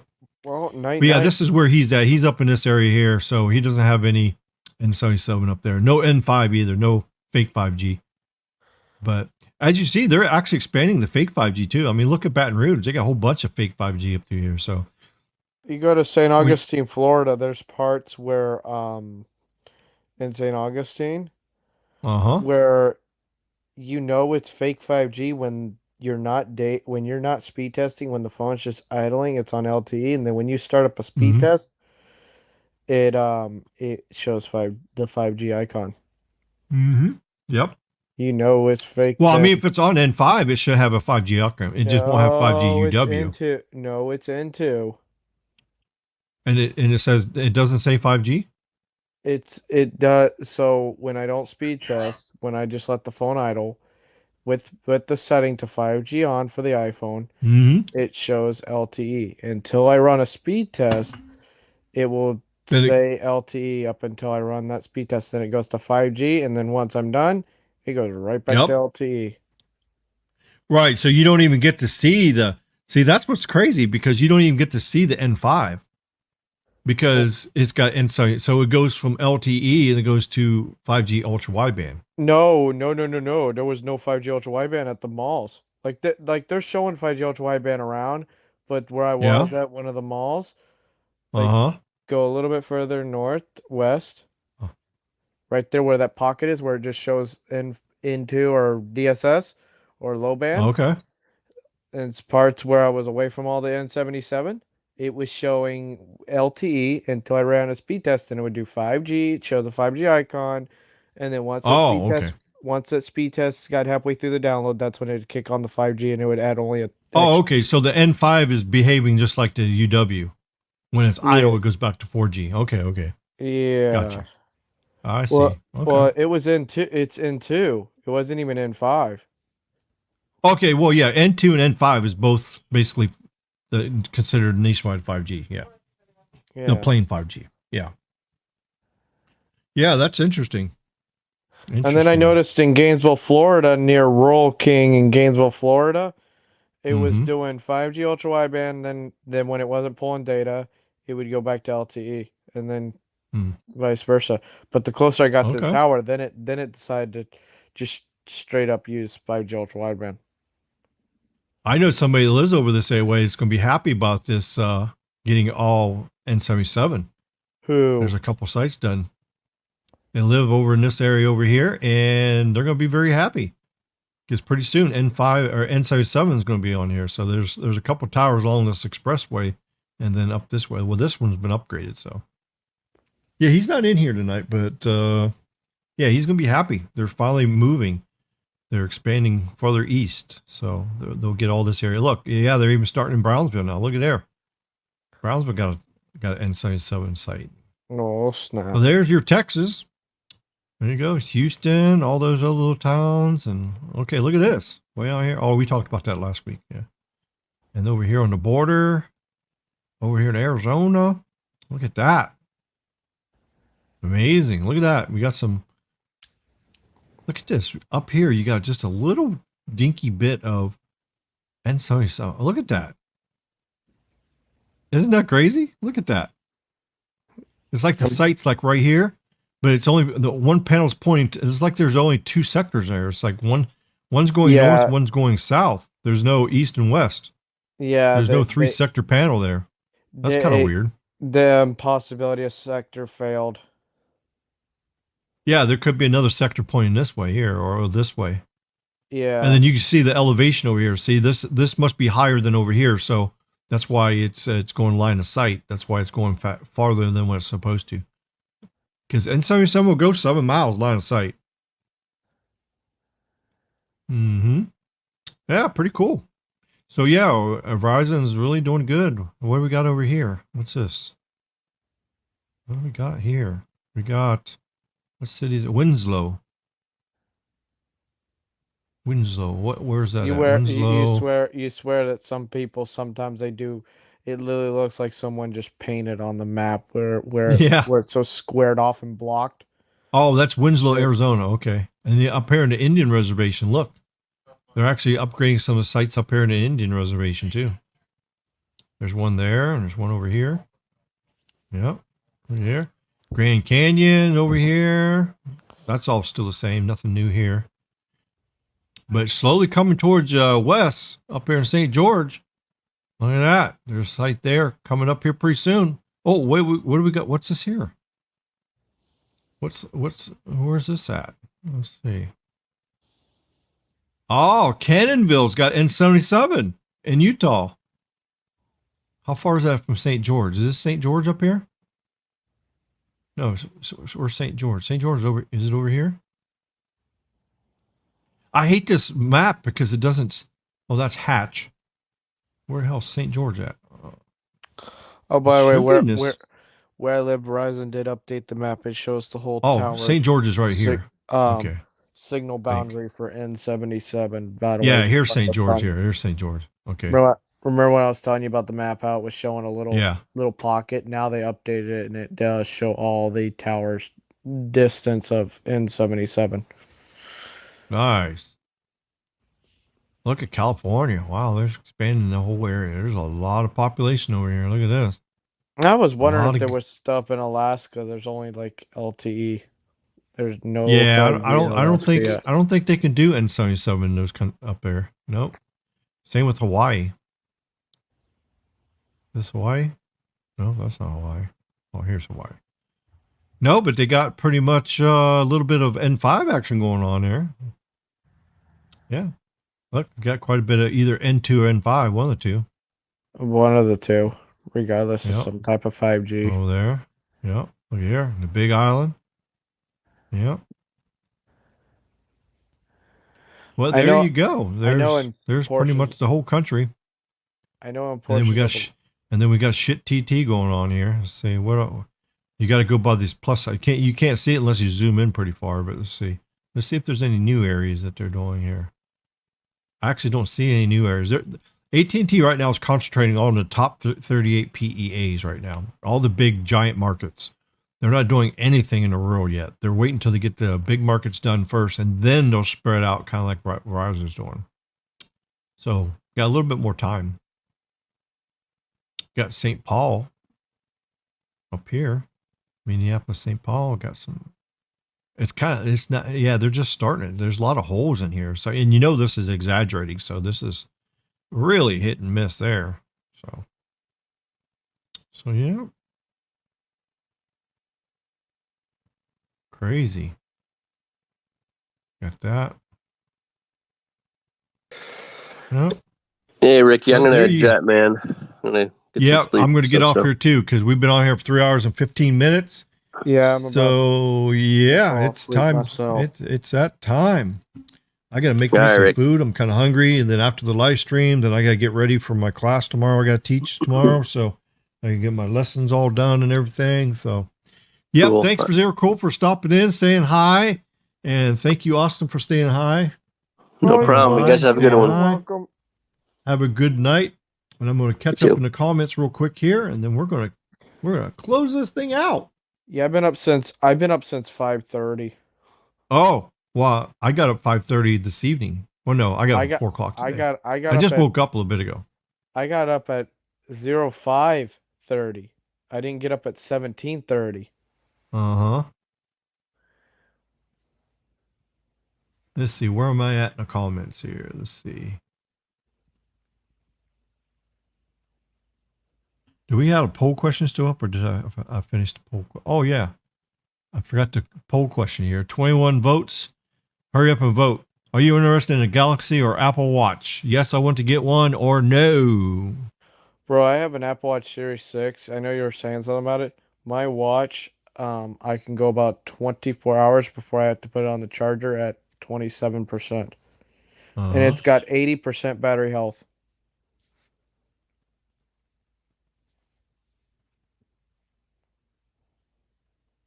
Oh, he says, I can confirm that site is up. I drove through there last week. Okay. Nay, do. Okay. Ricky, are you using physical security keys on your phone? Physical security keys? I don't know. Oh, yeah, the Apple's got that feature. I don't know. Well, I mean, the Samsung has the thing called the Samsung Knox or something like that. I guess that's the same thing. So Apple has this new feature, Rick, where you now can do NFC to log into your Apple ID with a security key. Oh, okay. So they're working on that where it doesn't send a text message verification code Oh, or a okay. verification code to devices. You can bypass it with a security key after your password, which is more secure. Mm-hmm. Okay, so there's your poll. Are you interested in a Galaxy or Apple Watch? Yes, I want to get one. 52% of you said yes, and 47% says no. Well, that's pretty interesting. Yeah, that's pretty interesting right there. Maybe a little bit biased, but I'm wearing my Apple Watch currently. Yeah, I got my Watch 4 on. I like my Watch 4. I'm going to get the Watch 6. I'm going to do it. I got the money, so I'm going to buy it as soon as it comes out. According to the settings, it says the battery health on this watch is at 80%. And like I said, in 24 hours, I'm down to 25%, depending on how much I'm moving around. Yeah. I got 72% left on mine. I charged mine before I went to bed at 7 a.m. this morning. MS says, I have it on a good reliable info that AT&T offered fixed wireless where they're discontinuing it, so just to keep government from telling them to keep the shit alive. Yeah, that's true. Yeah, I'm plugging mine. Verizon, California free at 99 from Bakersfield. Yep. Yeah, Floridians are not good drivers, Austin. They drive way too fast, don't use their turning signals, or respect stop signs. Verizon still has no coverage in Flamingo in Everglades National Park. That's true. That's not just true. That the fast drivers and not respecting stop signs, not just Floridians. That's everywhere in America, honestly. So if you look here, Flamingo, yep. Flamingo has AT&T coverage. But then when you go to Verizon, yeah, let's see. You go to right here. Yep. It's right here. No coverage. One place that Verizon don't have any coverage. I mean, according to this, you got just a little bit of coverage edge cell wise, you know, from that site up there. So basically, if you go to here and you got a cell phone booster in your car, you will get service. So there's enough service here that will boost it. So, but yeah, I don't know why Verizon can't get on this tower because there's an AT&T tower right here. So it's probably an AT&T owned tower, and then AT&T says, no, you can't put your crap on this tower. See, that's where the FCC needs to step in and make the carriers make their towers available to other people. Make them. But, you know, whether that ever happened or not, I don't know. But Verizon should go down there and build a tower. See, their closest thing they got is up here. So this is Verizon up here. And this tower up here has got N77 on it. It beams it pretty far. Yep. Then let's see, Louisiana, Alexandria, Pineville, Deville, Baton Rouge, Laplace, New Orleans. Yes. Yep. Well, you should see if you can get some boudin, get some chicken and sausage jambalaya and some gumbo and get some crawfish etouffee. Yeah. Before you leave, because the food is amazing over there in Louisiana. The Cajun food is like yum, yum, yum, yum, yum, yum. All right. I'm visiting all my family in Louisiana. I gave myself 2 weeks to do it. Well, that's good. Enjoy your vacation. Yeah, I know it's not really a vacation because of your situation there, but at least you get to see some people there and see your family and all that. Yeah. If I remember right, the Everglades National Park is where Brian Laundrie did suicide to avoid murder charges. Oh, I don't even know who that is, but okay. Yeah. What up, Mr. RFK? Love the content. Thank you, Frankie Castro. Thank you so much. Good live stream. Yeah, do all your hashtaggies there. Skunky raccoon rabies stinks. There you go. Yeah, don't forget this one here. So, dump. Skunk. Ricky, a little story about us on I-75. We were heading back from Fort Myers, and we had someone from freaking New York pull into the fast lane. We're going 80, pull in front of us, and we almost had a collision with them. Yeah, that's crazy. Yeah, a lot of drivers are horrible out there. They are lucky that they did not cause a wreck, because if I got out of that car and that driver was there, you would have seen my damn attitude come out on them. Oh, you was gonna road rage them, huh? No, well, I ain't road raging like they do in Miami. Yeah, that's pretty bad. Did you see that video where that guy like literally was so road rage that he actually shot someone? I was like, damn. Crazy. Yeah, people are losing their damn minds out there. It's like, geez. Crazy. And then I had someone else do it a few days ago. I'm like, bro, we're moving at 65, 80 miles an hour. Stop your nonsense. There's some people. Yeah, I could be going 10 mile an hour over the speed limit, right? I'll be going up the turnpike to Fort Lauderdale. I'm going 10 over the speed limit, okay? Just keeping up with traffic. And then I get some jack, you know what, come right up there, running on my bumper, 2 feet away from my bumper. And he's mad because I'm holding him up because he wants to go 100. That's crazy. Well, I don't know what's wrong with these people. In Florida, if they hit you from the back end, they're at fault, FYI. Well, not always. It just depends on what happens. So it just depends. If you brake check somebody and they get on video, then you're getting the ticket because you caused the accident. So yeah, you got to be careful with that. Of course, with that, yeah. And if you pull out in front of somebody and then they rear-end you, they can get a ticket too, because that happened to me. I was in Fort Lauderdale. Somebody pulled out in front of me from a side street, pulled out in front of me, and their vehicle got straight, and then I didn't have enough time to stop because I had an old piece of shit vehicle and the brakes were horrible, and it actually locked up one tire and fishtailed me into like I was going to roll over. And I wasn't rolling over and totaled my vehicle when it's their fault. So when it started to lose control sideways, I let off the brakes, got it straight again, reapplied the brakes, but unfortunately there was not enough braking distance, and then I hit him. So he told the deputy that it was that I rear-ended him because I was like driving like a bat out of hell. That's what he said. So then the deputy comes over and says that I'm at fault for the accident. I'm going to be the vehicle 1 and he's going to be the vehicle 2. And I told the deputy, I said, well, before you make that decision, I think you should watch the dash cam video. He goes, what dash cam video? I said, I got a dash cam.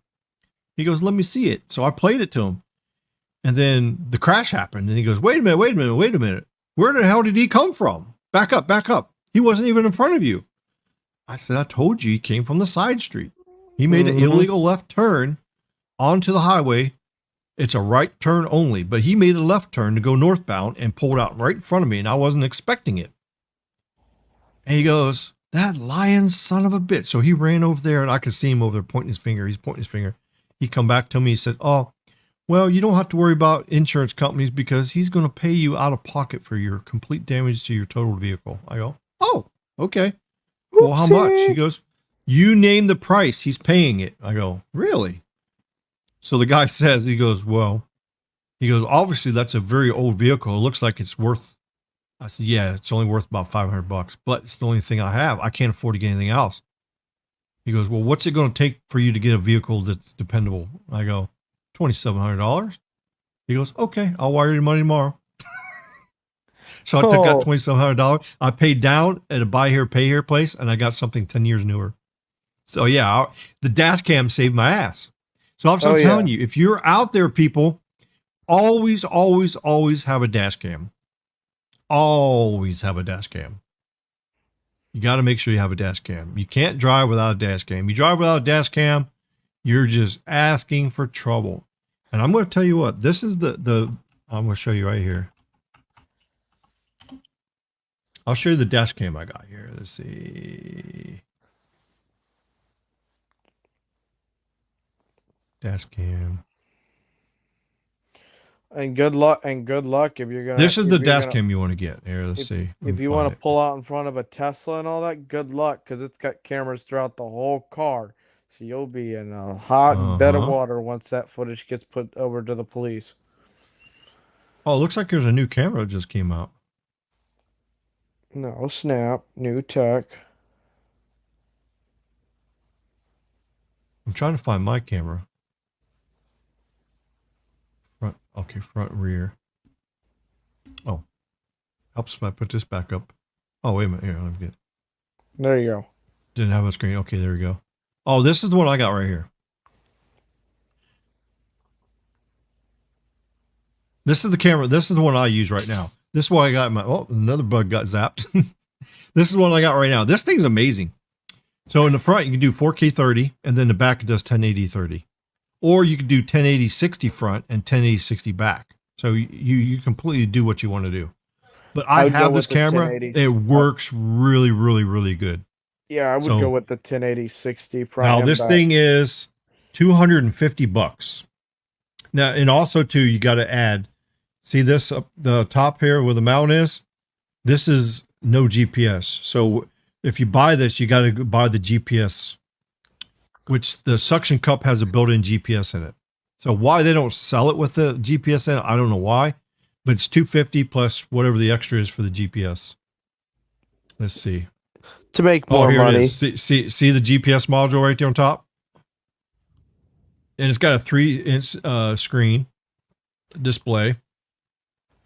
And it's pretty clear. Look at this. It's really high resolution. It's really, really good. And it does good at night, too. That's what I like about it. So, see, you run 4K to the front, 1080 to the rear. It's got parking mode. So if somebody backs into your vehicle, which happened to me. First day I had my Durango, somebody backed into it. So I had it on video. I couldn't quite make out but one letter of the license plate. So I didn't know who the vehicle, but I saw the vehicle in the same parking lot at work, right? So I go and look at the license plate, and guess what? The last letter matches what my camera got. So I went and looked at the vehicle, and the left rear bumper has damage that goes right along with the damage on my front bumper. So I found the person that hit my Durango. So now I'm going to have a conversation with them, make them pay for the damages. So dash cams will save your ass. So the parking mode works great. So after they back in your shit and mess it up, then you can, you know, the reason I couldn't get the license plate is because when I shut my vehicle off, the air conditioning was on and it was humid outside. So then condensation was on the window. So it made it very hard to read it. And it records your GPS. So if a cop pulls you over and say you're going 75 into 55, here's your ticket.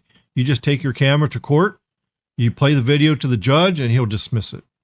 Because it obviously says you went to speed limit at the time and date, because this tracks your GPS.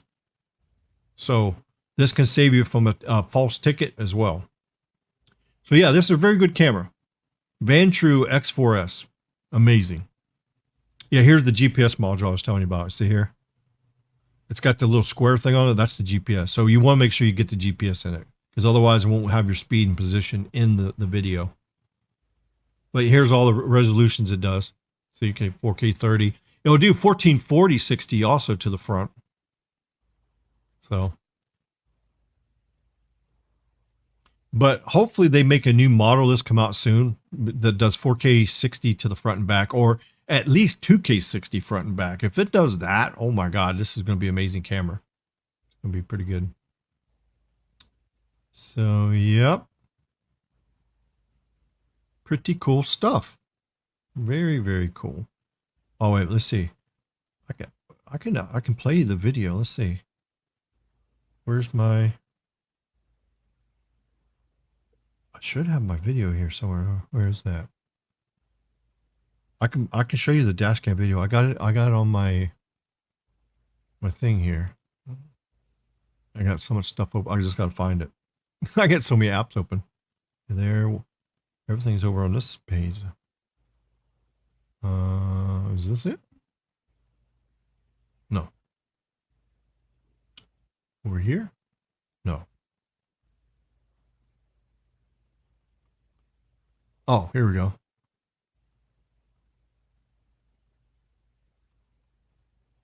Yeah, I'll play you guys the video. Here, watch this. You'll get to see.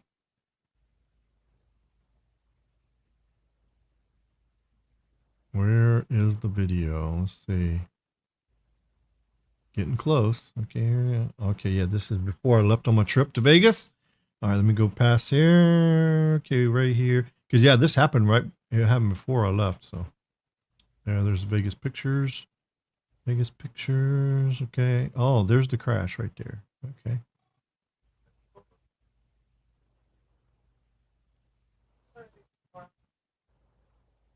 Oh, okay. Here we go. Oh, geez. You can even hear the impact too. Here, let me turn the volume up. Let's see. Turn the volume up a little more. Wait, I gotta get this on the screen here. Okay, here you go on the screen. Take the sound off. Okay, here. I don't know if you can hear the. Did you hear the impact? Can you hear it? Smack. Did you hear it?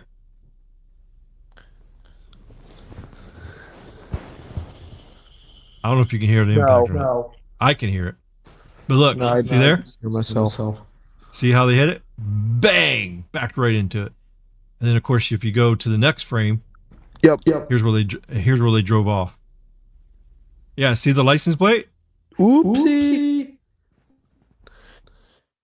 See, you can barely see the license plate number. Well, there, look. See the last letter? See, it says G? Yep. See there? Got him. Look, there's the G. Yep. And see right to the left of the G says S?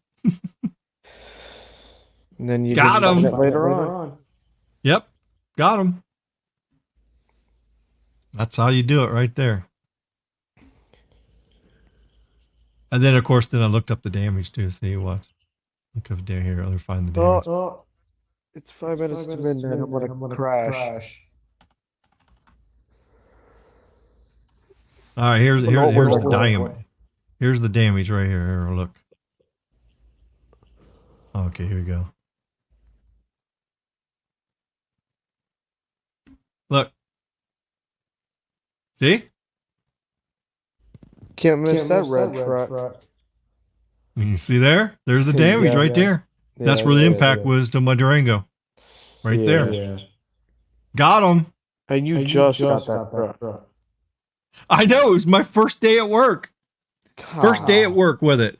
Okay, my first day. I parked in the back parking space. I walked around, and like 30 minutes later, somebody backed into some bitch. Like, what the hell? I can't win. Talk about worse luck. Mm-hmm. Yeah, and then here you can see the damage on mine. So it doesn't look like much damage because it's just a little, very minor scuff mark on here, right? Here in the top. Just you can see where the sensor is right here, where the bumper hit. And then the corner of the license bent this in. But the worst part is it pushed the whole bumper cover in. So now my fog lights are actually aiming at the ground in front of me. They don't even shine out no more. Wow. So that's pretty crazy. So which is essential to have between now and April. Yeah. Yeah, I just replaced my headlights. I got rid of the HIDs that were like 3900K temperature bulbs, like yellow looking. So I got rid of those. I put in some LEDs. So the lights look a lot better now. So much better. I'm gonna bounce off of this because it's midnight. All right, yeah, we're gonna close this live stream down. We're all done, and that's it. And good luck tomorrow, everybody watching the S23 Ultra series.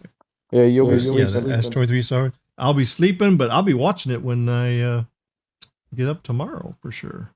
All right, sounds good. After I get done with the class. All right, see you later, Austin. Make sure everybody subscribes to his channel. Get him up to 1,000 subscribers. I'm gonna see if I can react to it tomorrow. If not, I'll just talk about it after. Oh yeah, there you go. Sounds good. All right, good night, Ricky. All right, good night. Okay. I need a desk cam just for Fort Myers. Yeah.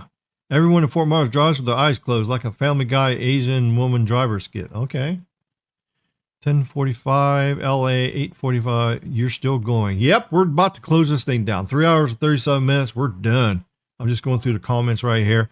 They could get nailed for a hit and run. Yeah, that's not good. So yeah, they either settle with me or they're gonna answer because I'll make them give it. If I do an accident report, then the hit and run, then they're going to get me the information for the insurance company, and I'll make a claim against their insurance company. So, I mean, that's pretty bad. I mean, you back into somebody's car and then you just drive off.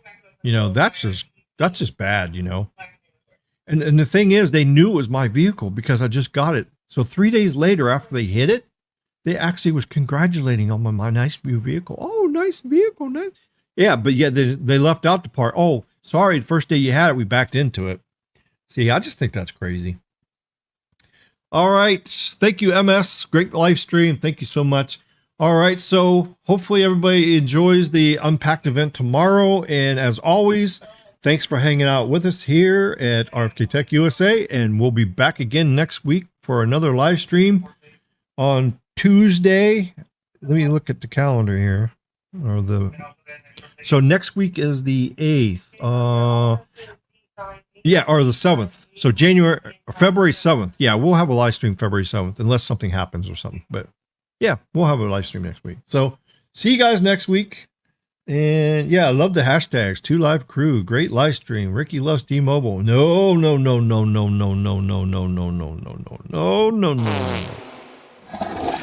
That's what I think of T-Mobile. Yeah, Ricky doesn't like T-Mobile. Yeah, X70 modem. Yeah.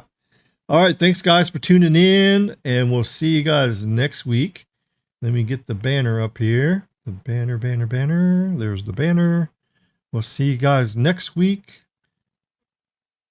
And enjoy the drone video while we say bye-bye. Put your hashtags in. Make sure you share the screen with everybody so they can watch the replay and all that good stuff. Make sure you like the video before you leave. See you guys next week. Bye-bye.